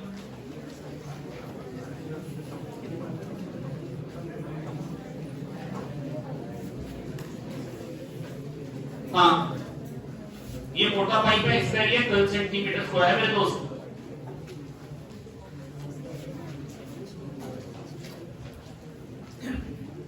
बेटा पहली बात, इस पूरे पाइप में सबसे पहली बात मैं ये बताना चाहता हूं, हर जगह प्रेशर एटमॉस्फेरिक प्रेशर है। ये सॉल्व करने वाली बात है या ये सॉल्व करने वाली बात नहीं है? ये सॉल्व करने वाली बात।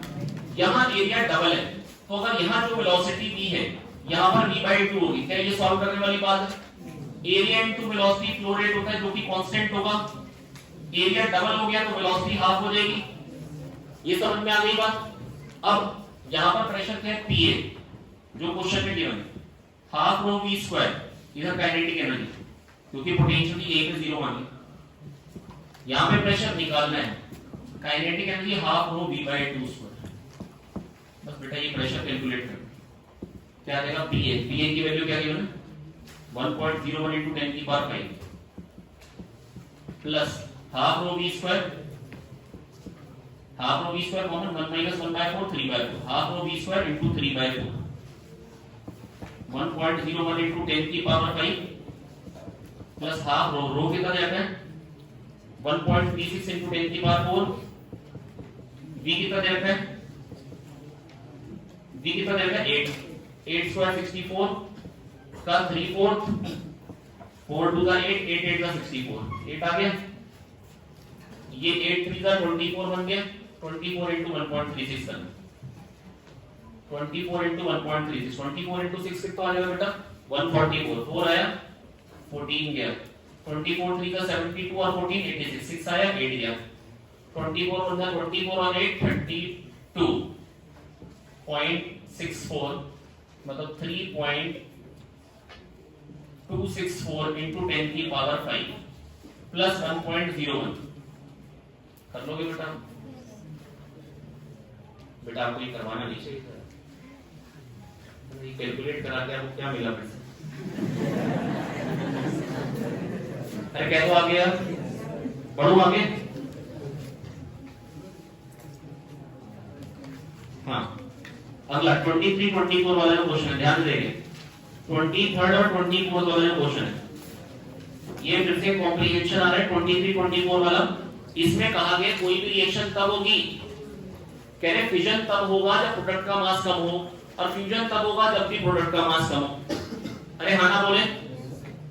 तो पूछ रहे हैं क्या लिथियम अल्फा पार्टिकल एमिट कर सकता है? वो तो भाई हमको बच्चा जानता, मोटा ही करता है एमिट। अरे हाँ ना बोले? लिथियम तो करने का नहीं, लेकिन फिर भी आप अल्फा पार्टिकल और ड्यूटेरियम, बेटा क्योंकि लिथियम है 3Li6, क्या है? अगर इससे 2He4 निकल गया तो बनेगा क्या? साथ में 1H2। ड्यूटेरियम और अल्फा पार्टिकल का मास जोड़ लो, कहां है ड्यूटेरियम? दूसरे नंबर पे। अल्फा पार्टिकल कहां है? चौथे नंबर पे। इन दोनों का मास जोड़ लो, आप देख लो लिथियम से ज्यादा आ जाएगा। तो अगर ये नहीं हो सकती है तो इसकी उल्टी तो हो ही सकती है। अगर इससे ये नहीं बन सकता, इससे ये तो बन ही सकता है, तो पक्का हो गया। तो अगर ए गलत है तो सी सही होगी, पर मेरे को गलत पहचानना है, तो सी सही है, उसको आंसर टिक नहीं करेंगे। क्या पोलोनियम का पीओ प्रोटॉन एमिट कर सकता है? नहीं कर सकता है।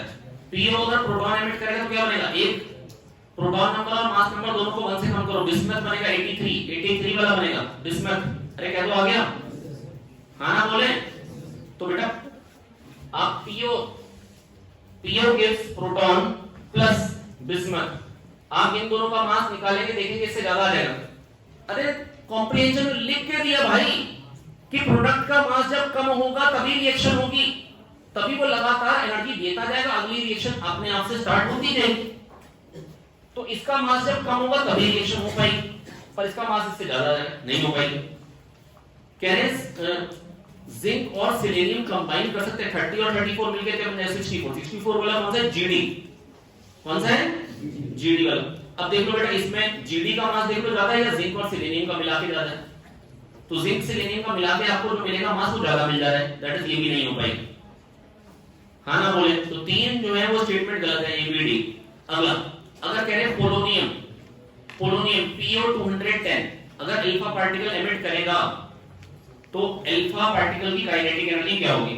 पोलोनियम अगर अल्फा पार्टिकल एमिट करेगा तो पहली बात तो बनेगा क्या, पीओ से अगर 2 प्रोटॉन नंबर कम करो क्या बनेगा, 82 अलग है, 82 206, लेड प्लस 2He4। अरे हाँ ना तो बोलो यार, तो इसका मास माइनस इसका मास माइनस इसका मास कर लो, तो जब आप वो निकालेंगे इसका मास माइनस इसका मास माइनस इसका मास इनटू 931.5, 930 से मल्टीप्लाई करना, आपको मिलेगी एनर्जी जो निकल गई 5422। जो एनर्जी निकल के आएगी 5422 निकल गई, जो क्यू वैल्यू आएगी वो 5422 आएगी। तो अल्फा पार्टिकल के पास तो उसका एक फ्रैक्शन ही जाएगा ना, तो उससे कम ही जाएगा, उससे कम ऑप्शन एक ही है। अरे हाँ ना बोले, मतलब आप क्यू वैल्यू निकालेंगे, उसके बाद इन्होंने इतना बढ़िया ऑप्शन निकाल के दिया कि क्यू वैल्यू ऐसे निकल के आ रही है, उसके बाद आपको सॉल्व भी ना करना पड़े। ठीक है, अगला क्वेश्चन,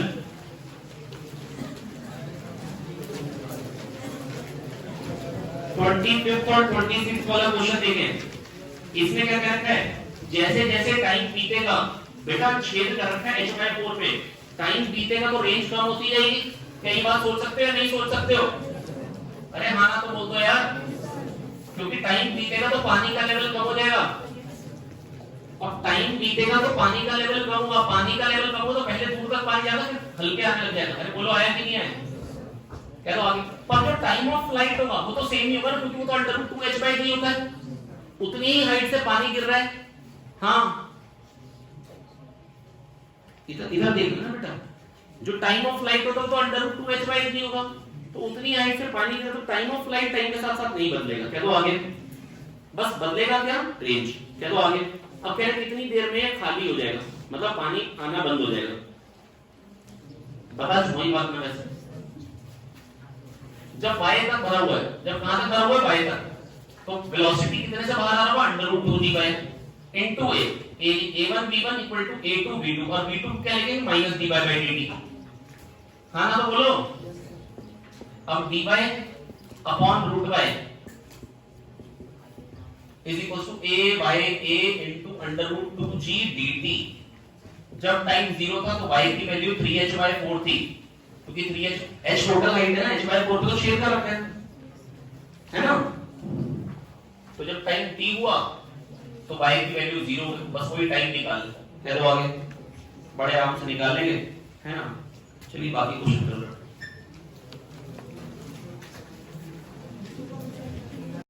आइए प्यारे बच्चों स्टार्ट करते हैं क्वेश्चन नंबर 27 28, है ना।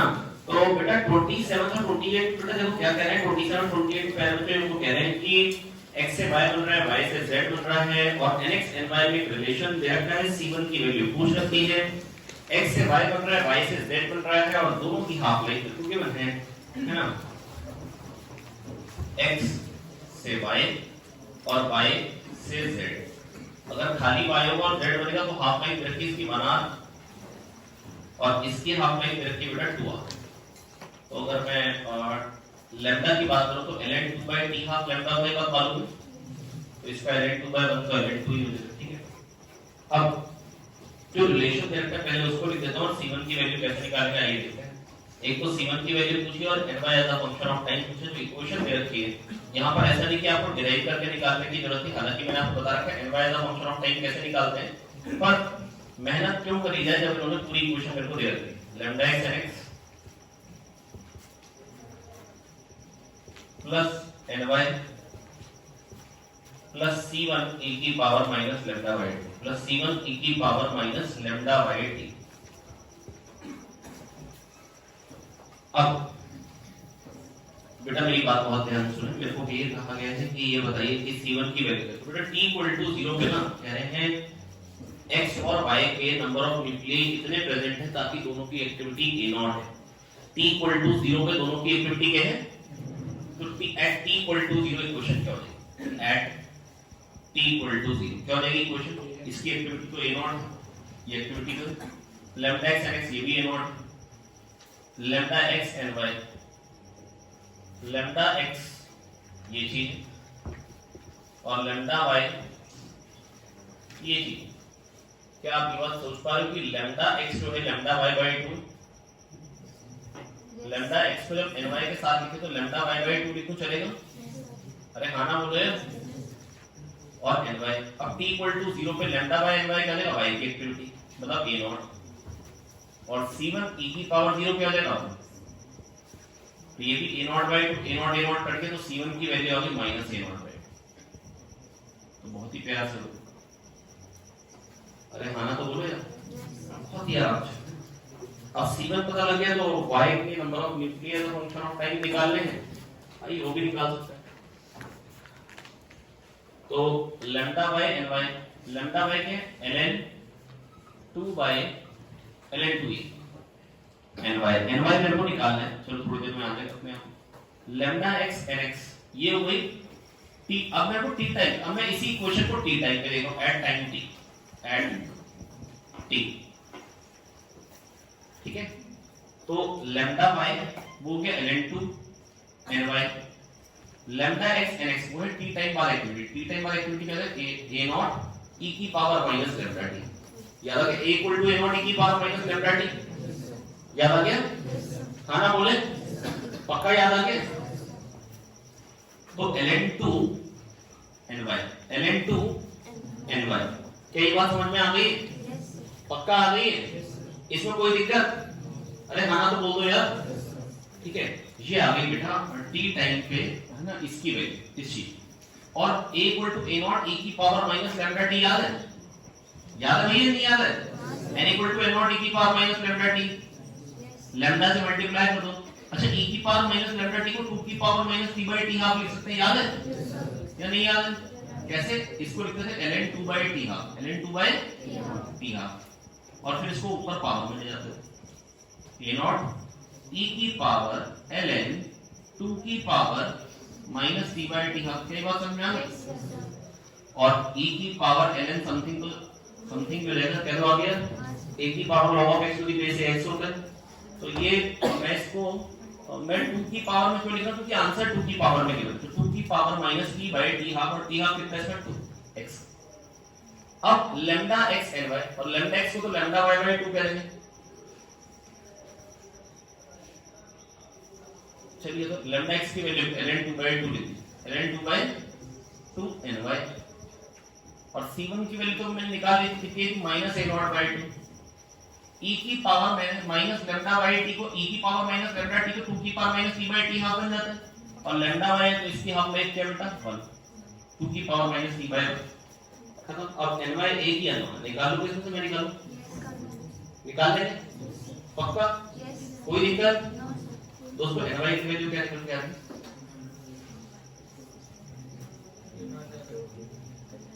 ny की वैल्यू क्या निकल के आ रही, a नॉट, अच्छा ये तो पहले तो इसको इधर ले आओ, ताकि तो ln 2 बाय 2 ny आ जाएगा, a नॉट 2 की पावर माइनस t बाय 2, और 2 को इधर ले, 2 की power 1 minus t by 2, 2 minus t by 2 हो जाएगा, और ये तो इधर आके उसके साथ माइनस a नॉट, अच्छा 2 ऊपर जाएगा तो ये तो 2 उड़ जाएगा, आप समझ रहे हैं मेरी बात या नहीं समझ रहे हैं भाई, ये जब ये इधर आएगा तो ln 2 माइनस ln 2 बाय 2 को ln 2 बाय 2 आएगा, 2 को उधर ले जाओ, और इसके साथ 2 आएगा तो ये 2 उड़ जाएगा, माइनस a नॉट 2 की पावर माइनस 3 बस अपॉन ln 2 है, तो कौन से ऑप्शन में है, सी ऑप्शन, इसमें है। अगला पार्ट क्या है बेटा, अगर ये पार्ट हो गया तो इसका 28 वाले में क्या कहा गया, ny के नंबर ऑफ न्यूक्लियाई का रेशियो बताना है 0 पे और 4r पे, 0 पे और आप चाहो तो यहीं से निकाल लो, 0 पे और 4r पे वैल्यू, 0 पे तो नहीं तो आपको मालूम नहीं है, 0 पे उसकी एक्टिविटी कितनी थी, a नॉट, तो a not is equals to lambda by, lambda होती है एक्टिविटी, तो ये y के इनिशियल नंबर ऑफ न्यूक्लियाई याद, a नॉट बाय ln 2, आप चाहो तो यहाँ पे 0 पुट कर दो तो भी a नॉट बाय ln 2 मिल जाएगी, और 4 आवर्स में at t equal to 4 hours में, 4 आवर्स में कितना लेंगे बेटा बताइए, ny कितना आ जाएगा 4 आवर्स में, 2 माइनस 4 क्या है माइनस 2 नहीं है, तो 2 की power minus 1 a not by 2 वो क्या हो जाएगा 4 आवर 1 बाय 16 आ जाएगा, 1 बाय 2 माइनस 1 बाय 16 आ जाएगा या नहीं आ जाएगा, और ln 2 तो आएगी, ये क्या करेगा 8/16 माइनस 1/16 7/16 हो जाएगा। तो यहाँ पे 7/16 आ गया और उसमें खाली a0 में ln2 था, तो आंसर आ जाएगा 7/16 28।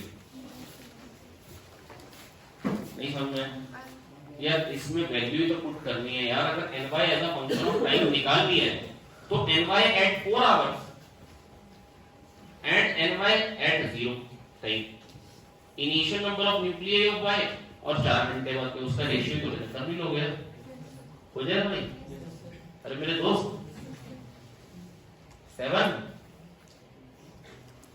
समझ में आया क्या कह रहे हैं? ये ny समझ में आ गया कैसे निकालना? अरे नहीं आया तो ना बोल दो ना यार। ये क्वेश्चन गिवन थी t इक्वल टू 0 पे लैम्डा बाय ny कोई activity t equal to 0 time पे, लैम्डा x एंड x इसकी एक्टिविटी वो भी a0, x और y दोनों की एक्टिविटी t इक्वल टू 0 पे a0 दे रखी थी। Lambda x and y, lambda x की जो वैल्यू वो लैम्डा y बाय 2 है। अब लैम्डा बाय ny हो जाएगी a0, t इक्वल टू 0 पे देखो ना इक्वेशन, तो लैम्डा बाय ny क्या जाएगा a0 बाय 2 है। c1 e की पावर 0 जाएगा। अरे हाँ ना बोलो ना यार, आपको दिख रहा है वहां से? तो यार हाँ बोलो ना। आया तो यार, ये तो इसमें तो c1 हो गया माइनस a0 बाय 2, ये समझ में आया नहीं है? उसके बाद t टाइम पे देखना, t टाइम पे लैम्डा y की वैल्यू क्या है ln2 बाय t हाफ से निकाल ली, लैम्डा x की value ln2 by t half से निकाल ली, लैम्डा x एंड x हो गई t टाइम बाद एक्टिविटी जो कि क्या हो जाएगी a0 e की पावर माइनस लैम्डा t। बेटा x के लिए तो डायरेक्टली लिख लेते हैं ना, n equal to n0 e की पावर माइनस लैम्डा t। जो पहला वाला होता है उसके लिए तो डायरेक्टली लिख सकते हैं n equal to n0 e की पावर माइनस लैम्डा t। अरे गधे इधर देख ले अंकित, पता नहीं हद गधे हो यार तुम, इधर क्यों नहीं देख रहे? a0 e की पावर माइनस लैम्डा t है, a0 2 की power minus t by t half. इसके बाद लैम्डा x है, लैम्डा x क्या है लैम्डा y बाय 2, तो लैम्डा x को ln2 बाय 2 लिख दो, ny निकालना और c1 की वैल्यू निकाल के पुट कर दी, e की पावर माइनस लैम्डा t को 2 की power minus t by t half कह सकते हैं। अब यहां से ny निकाल ली। अब पूछा है ny आ गया समझ में, तो ny at 4 hours upon ny at initial, तो एक बार ये 4 वैल्यू पुट कर दो t की, ny निकाल लो, एक बार 0 पुट कर दो, फिर ny निकालो, उनका रेशियो। आगे बढ़ो आगे। नेक्स्ट अगला क्वेश्चन क्या बेटा 29 30 फटाफट कर लेते हैं। 29 30 क्या कह रहे हैं बेटा? 29 वाले क्वेश्चन में कह रहे हैं रो बाय 4 वाला है, इसको डुबो दिया बेटा अंदर, ठीक है, और पहले पूरा डुबो दिया और जैसे ही छोड़ा पूछ रहे उसका एक्सेलरेशन क्या है। क्या मैंने आपको ये बता रखा है कि लकड़ी को अगर मतलब थोड़ा सा डुबो के छोड़ो तो एसएचएम करती है, ये बात याद है? हालांकि यहाँ पे एसएचएम नहीं होगा, ये बात समझ पा रहे हो? Yes sir. पर उसका एक पार्ट तो एसएचएम है ना, कंप्लीट एसएचएम नहीं, पर एक पार्ट तो उसका एसएचएम है, कहीं किसी पोजीशन तक तो एसएचएम। मेरी बात सुनिए, रो बाय 4 वाला जो है ना उसकी इक्विलिब्रियम पोजीशन पता है क्या होगी बेटा? याद आ गया? Fraction of volume inverse rho body by rho liquid. Yes sir. Yes याद दिलाओ, याद आ गया? तो 1/4 इक्विलिब्रियम पोजीशन। कितनी इक्विलिब्रियम पोजीशन है? जब वो 1/4 अंदर हो ना L/4 तो उसकी इक्विलिब्रियम पोजीशन। ये कह दो आ गया? हाँ ना बोलो। और इसके बाद अगर उसको x में जबरदस्ती धकेल दो, जब इसको x इसके बाद फर्दर धकेला तो जो एक्स्ट्रा फोर्स है ना, इस पे फोर्स है ना, वही रिस्टोरिंग फोर्स। चलो आगे समझ में आ? तो रो a x g, ax extra volume अंदर भी, रो b g ये बॉइंट फोर्स आया बराबर रो बाय 4 al। al कोई volume, volume into density the mass, restoring force proportional to x m omega square x।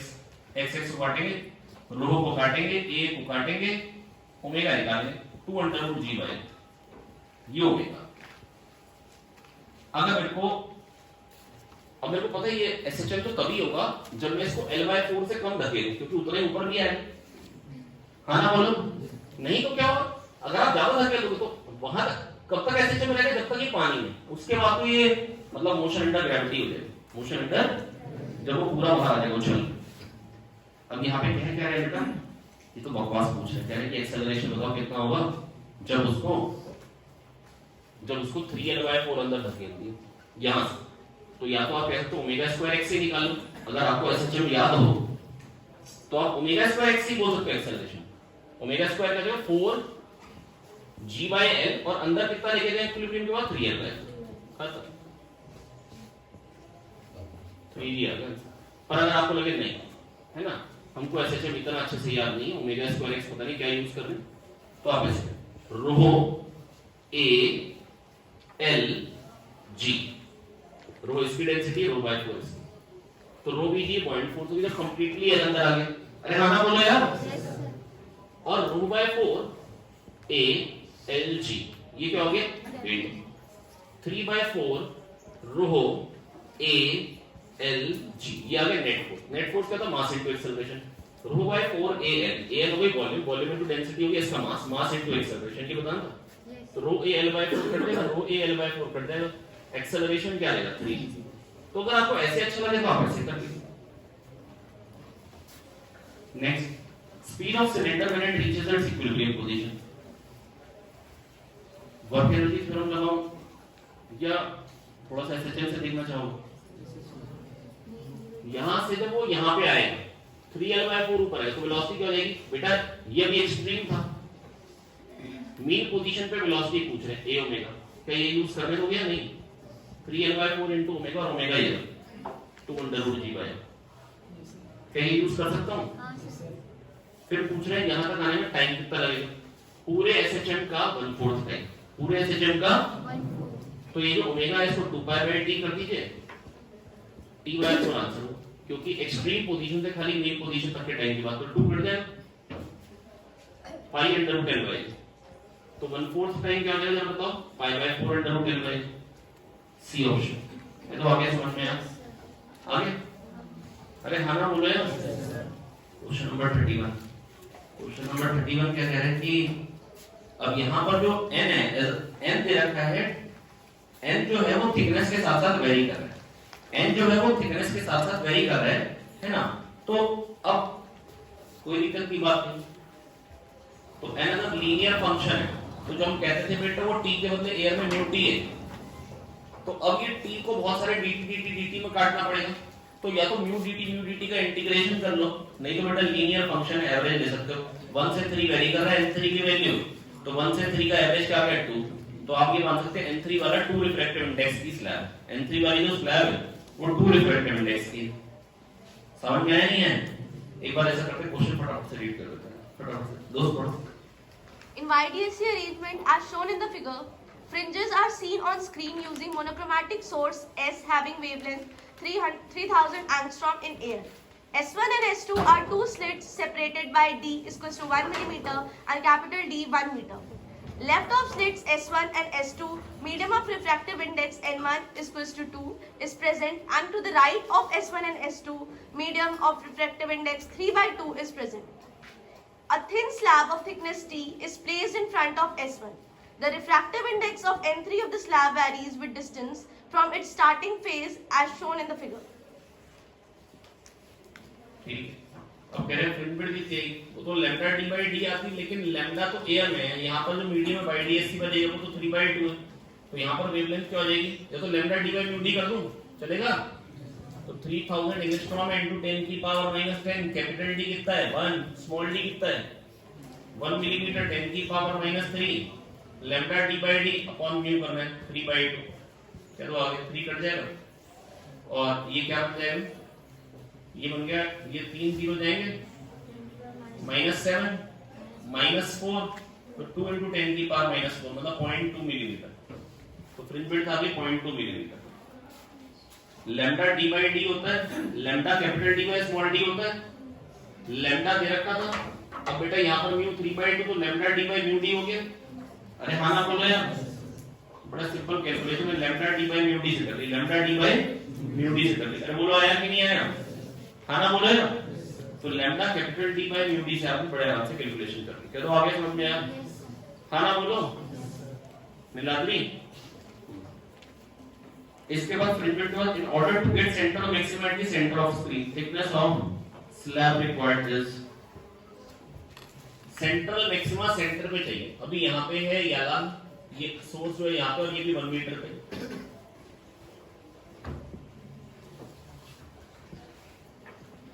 क्या ही बताना यार, ये तो सब आपको आता ही है। SS1 बेटा अगर सेंट्रल मैक्सिमा यही तो यहाँ पर जो एयर में पास जितनी ये होगी उतनी ये होगी, क्या तो आगे SS1 into 2, क्योंकि ये तो वो तो यहाँ तो 2 वाला मीडियम, SS1 into 2 और S1O माइनस T into 3/2 और T का क्या हो जाएगा 2T, क्योंकि T के लिए रिफ्रैक्टिव इंडेक्स वेरी कर रहा है, इसमें जो x पे रिफ्रैक्टिव इंडेक्स है वो लीनियरली वेरी कर, तो म्यू dx का इंटीग्रेशन करोगे या डायरेक्टली ले लो, एवरेज वैल्यू ले लो यार। अरे हाँ ना बोले, तुम तो प्रदीप सर सिखा चुके होंगे आपको। इसके बाद नीचे वाला ले लो SS2, बेटा थोड़ी सी मदद कर दो ना यार, into 2 और S2O into 3/2 और S2O और S1O तो बराबर कट जाएगा ही, काट दो यहीं पे। इसके बाद SS2 माइनस SS1 into 2, इसको इधर ले जाओ और यहाँ पर क्या हो जाएगा 2T माइनस 3/2T हो जाएगा T/2, तो इसको 2 को भी इधर ले आओ, तो 2 into 2 4 हो जाएगा। SS2 माइनस SS1, बेटा दिस माइनस दिस, क्या ही बात याद है, d sin थीटा और d sin थीटा को d tan थीटा कर देते हो, tan थीटा हो जाता है y by कैपिटल D। अरे हाँ ना बोल दो यार, तो dy by कैपिटल D और y के ये स्मॉल d है में, तो ये हाफ mm ऊपर है इसके जस्ट सामने, तो सेंटर से हाफ mm ऊपर, तो d 10 की power minus 3 millimetre, y half millimetre 10 की power minus 3 by capital D 1 और ये रहता है t by 4। अरे तो t निकालो, तो 4 को इधर ले,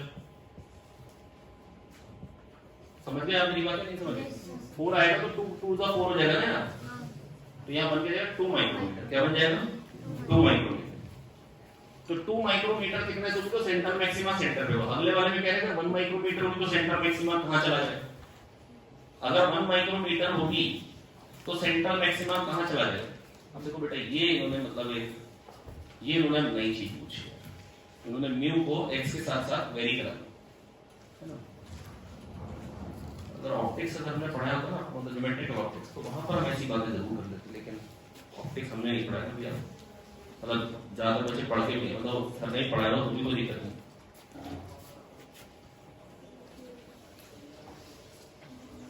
अब अगर ये 1 माइक्रोमीटर है तो बेटा इसमें पहले पाथ लेंथ ज्यादा जो आपको दिख रहा है ये t को नहीं है 2t का, अरे हाँ ना बोलो। तो अगर आपने यहाँ तक की पाथ को कम कर दिया तो अब नेट में पाथ बढ़ानी पड़ेगी, तो सेंट्रल मैक्सिमम कुछ नीचे चला जाए, अरे हाँ ना तो बोल दो यार।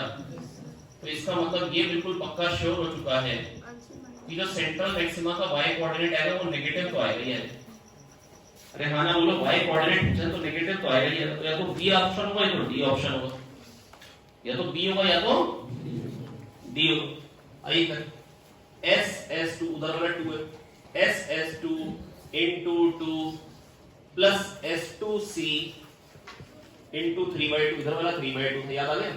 और ये आप 2 रिफ्रैक्टिव इंडेक्स की मान सकते हैं क्योंकि म्यू वेरी कर रहा है लीनियरली, हाँ ना बोले। तो SS2 into 2 S2C into 3/2 और इधर SS1 into 2 S1C minus T into 3/2 plus 2 नहीं आया। SS1 into 2 क्योंकि 2 रिफ्रैक्टिव इंडेक्स है, S1C minus T into 3/2 और फिर ये T का कितना रहेगा 2, है ना। एयर में इसका इक्विवेलेंट और इसका इक्विवेलेंट बराबर कर दिए तो सेंट्रल मैक्सिमा की पोजीशन है। यहां से क्या आ रहा है S1C माइनस S2C, इसको इकट्ठा करो क्योंकि ये निकालना 3/2 S1C माइनस S2C। हालांकि मैं जानता हूं इसको मेरे को d by c by capital D लिखना है, क्या ये बात समझ में आ चुकी है नहीं आ चुकी है? तो इसको उधर लेके गया हूं, तो बाकी सामान को इधर लेके twice of SS2 minus SS1 और इधर क्या था प्लस T/2 था तो उधर जाके माइनस T/2। अब S1C माइनस S2C क्या है d by c by capital D, 10 की power minus 3 by c by capital D 1 है और ये 3/2। और SS2 माइनस SS1 अभी निकाला था आपके सामने, दिस माइनस दिस क्या है, d sin थीटा क्या है, d tan थीटा क्या है और dy बाय कैपिटल D क्या है। कई बातें समझ में आ चुकी हैं अब तो। d 10 की पावर -3 y half mm by capital D 1 minus t by 2 और d है 1 माइक्रोमीटर 10 की पावर -6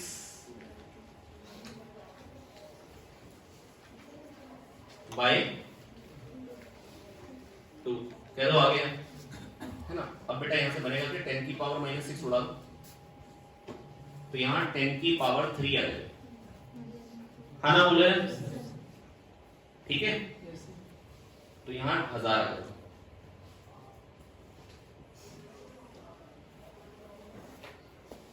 कह दो आगे।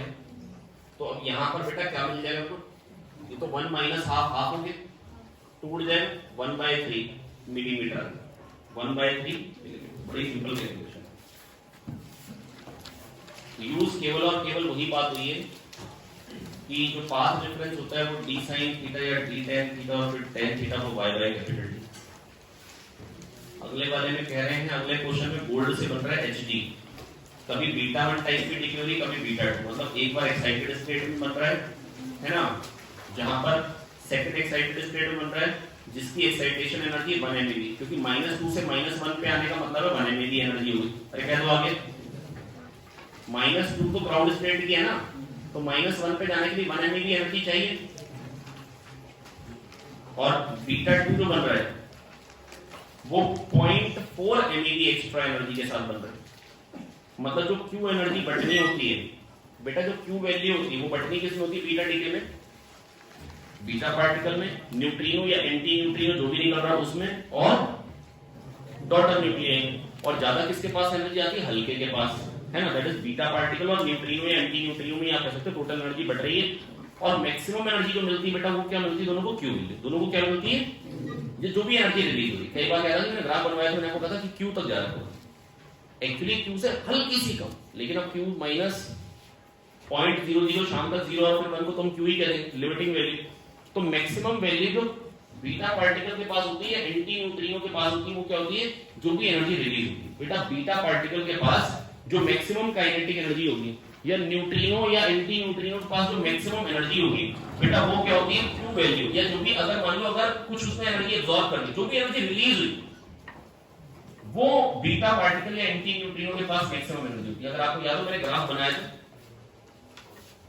याद आ रही बात, ऐसे तो Q वैल्यू तक सारी वैल्यूज पॉसिबल हो, बीटा पार्टिकल के पास भी और एंटी न्यूट्रिनोस के पास भी। तो बेटा मैक्सिमम वैल्यू क्या थी, Q वैल्यू। अब बेटा देखो मेरी बात सुनो ध्यान से, गोल्ड से बन क्या है, Hg प्लस जो भी बीटा पार्टिकल वगैरह है ना, और इनके मास का डिफरेंस अगर आप करेंगे तो बेटा बहुत ही आसानी से आप निकाल पाएंगे कि जो एनर्जी रिलीज हो रही है ना बेटा, मास का डिफरेंस कितना है, एक बार देखो,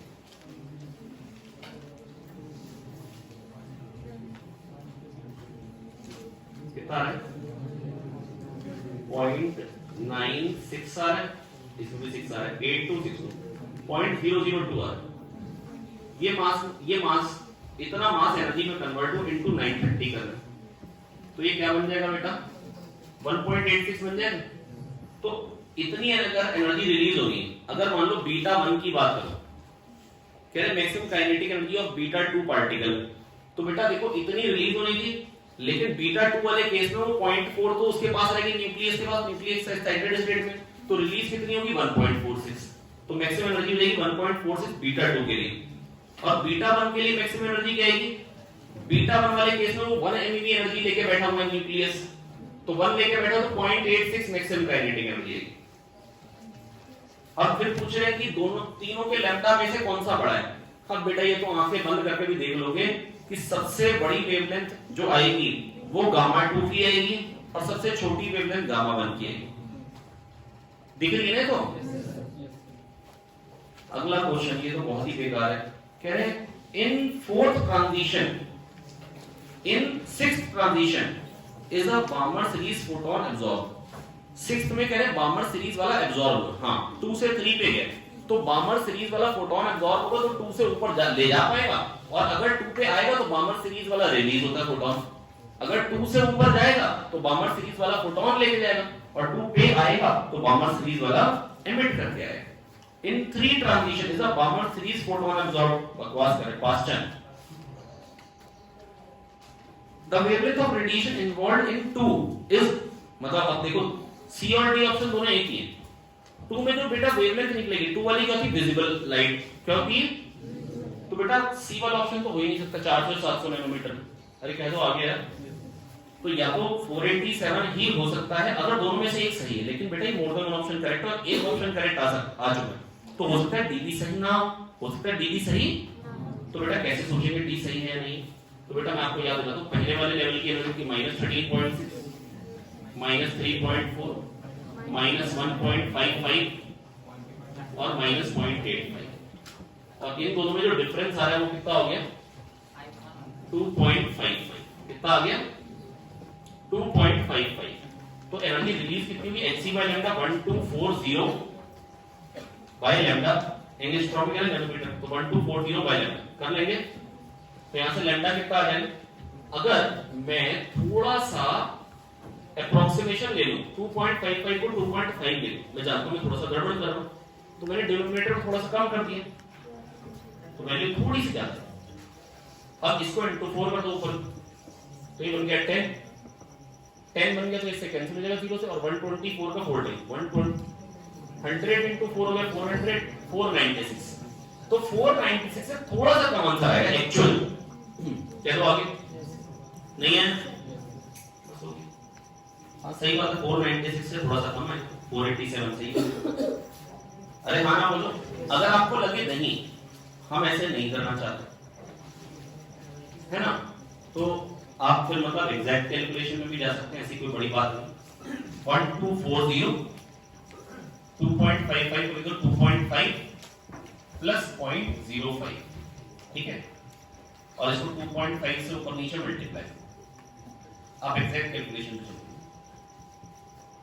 इसके बाद आपको समझ में आएगा मैं क्या कहने वाला हूं। 2.5 ले ही बाहर, और 1 प्लस ये क्या हो जाएगा 5/100 से ऊपर नीचे मल्टीप्लाई किया, ये हो जाएगा 250, दैट इज 1/150 1/50 हो जाएगा, और 1240, और इसकी वैल्यू भी आपने निकाल ली कितनी 496, और ये 1 प्लस x की पावर इनको 1, ये 1 प्लस 1/50 की पावर -1 हो गई, 1 माइनस 1/50 है ना। अब ये 49/50 हो जाएगा जिसको आप है ना, तो आपको मिल जाएगा वो वाली वैल्यू। और बेटा इतना ड्रामा कौन कर रहा है, इतने में काम बन जाता है paper. Which transition involves the longest wave? longest line किसमें आएगी, ये कोई पूछने वाली बात। बेटा ऊपर जाते जाते एनर्जी डिफरेंस कम होते हैं, क्या ये बात मालूम है या नहीं मालूम है? तो कोई ये तो नहीं कहोगे लॉन्गेस्ट लाइन जो आएगी बेटा लॉन्गेस्ट वेवलेंथ जो आएगी 1 आएगी, कोई ऐसा तो नहीं बोलने वाला। 1 में बेटा सबसे छोटी वेवलेंथ आएगी 5 में, और सबसे बड़ी किसमें आएगी 3। नहीं समझ में आएगा? अच्छा नहीं sorry, oh I am sorry, visible range में है। Which transition involves the longest wavelength in the visible range? तो visible range का तो 2 वाला इन्वॉल्व होना ही चाहिए, तो 2 वाला किस में इन्वॉल्व है 2, 4 और 6, हाँ ना बोले। और एमिशन में पूछ रहे हैं या एब्जॉर्प्शन में?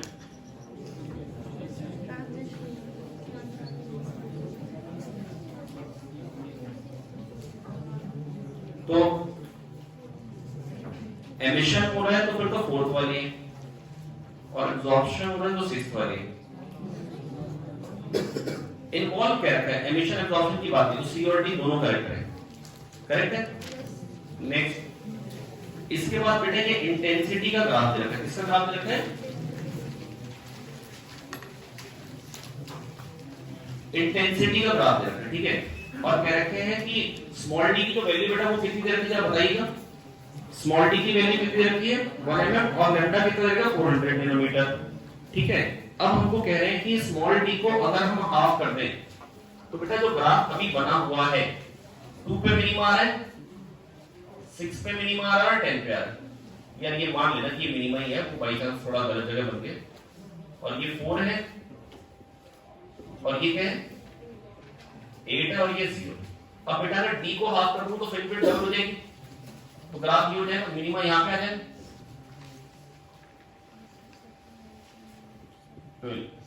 अरे हाँ ना बोलो यार, पर मेरे से पूछा गया intensity will become 0 at y equal to 4, सही बात। Intensity will remain I not at 4 पर, और 8 पे क्या होगा, 8 पे जो थी वही की वही, सही बात। अरे हाँ ना बोलो।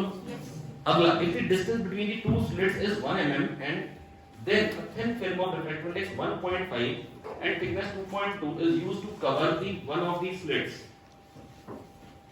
ठीक है।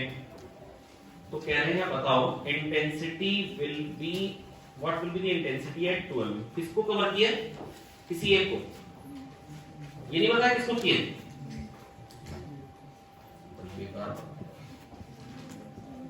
अच्छा आंसर सेम आ गया, अगर ये नहीं बताया कि किसको कवर किया है और पूछिए इंटेंसिटी, तो आंसर इसका मतलब सेम है। अब 2.2 माइक्रोमीटर की वो है, 2.2 माइक्रोमीटर, और ये 1 mm स्मॉल डी है, और कैपिटल डी कितना रखना है, पूछिए यहाँ पे, छोड़िए करते हैं, जो कुछ भी दे रखा है वो मतलब इससे यूज करके करेंगे।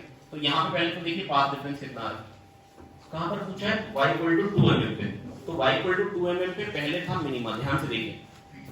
तो पहले जब ये नहीं थी तो वहां फर्स्ट मिनिमा था, पाथ डिफरेंस λ/2 था, इसका मतलब S2P बेटा 2 mm पे पहले मिनिमा था, देखिए ध्यान से ग्राफ में देखिए, बना भी रखा 2 mm पे पहले मिनिमा था।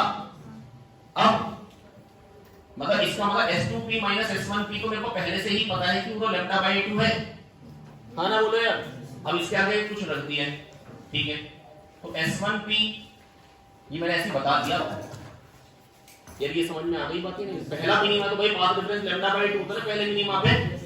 अब S1P minus T plus mu T, mu कितना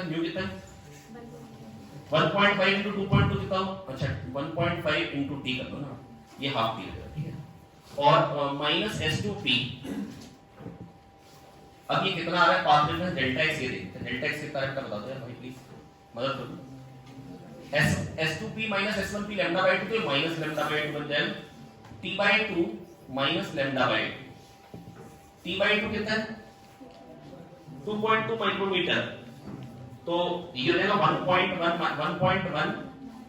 माइक्रोमीटर, तो 1.1 into 10 की पावर माइनस 6, और लैम्डा कितना बेटा 400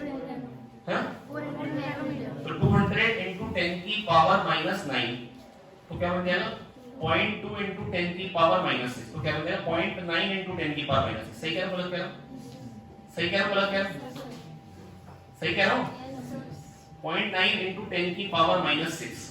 अब ये क्या है पाथ डिफरेंस, फेज डिफरेंस कितना हो जाएगा 2 pi by lambda, path difference is phase difference, 400 into 10 की पावर माइनस 9, ये दो जीरो में 10 की पावर माइनस 7 हो गया, ये हटेगा, ये पॉइंट भी हट जाएगा, तो कितना आ जाएगा बेटा ये 2 2 4 9 पाई बाय 2, कितना आ गया 9 पाई बाय 2। बेटा जो फेज डिफरेंस आ गया वो 9 पाई बाय 2 आ गया है, तो इंटेंसिटी क्या आ जाएगी बेटा I1 plus I2 plus 2 under root I1 I2 cos phi हो गया 0, cos phi क्या हो गया, तो अगर मान लो एक की इंटेंसिटी I0 थी तो I0 plus I0 खाली 2 I0 आ जाएगी, मतलब मैक्सिमम इंटेंसिटी की हाफ, तो अगर मैक्सिमम इंटेंसिटी I0 करके तो क्या आ जाएगी I0/2, अब क्या हो जाएगी I0/2।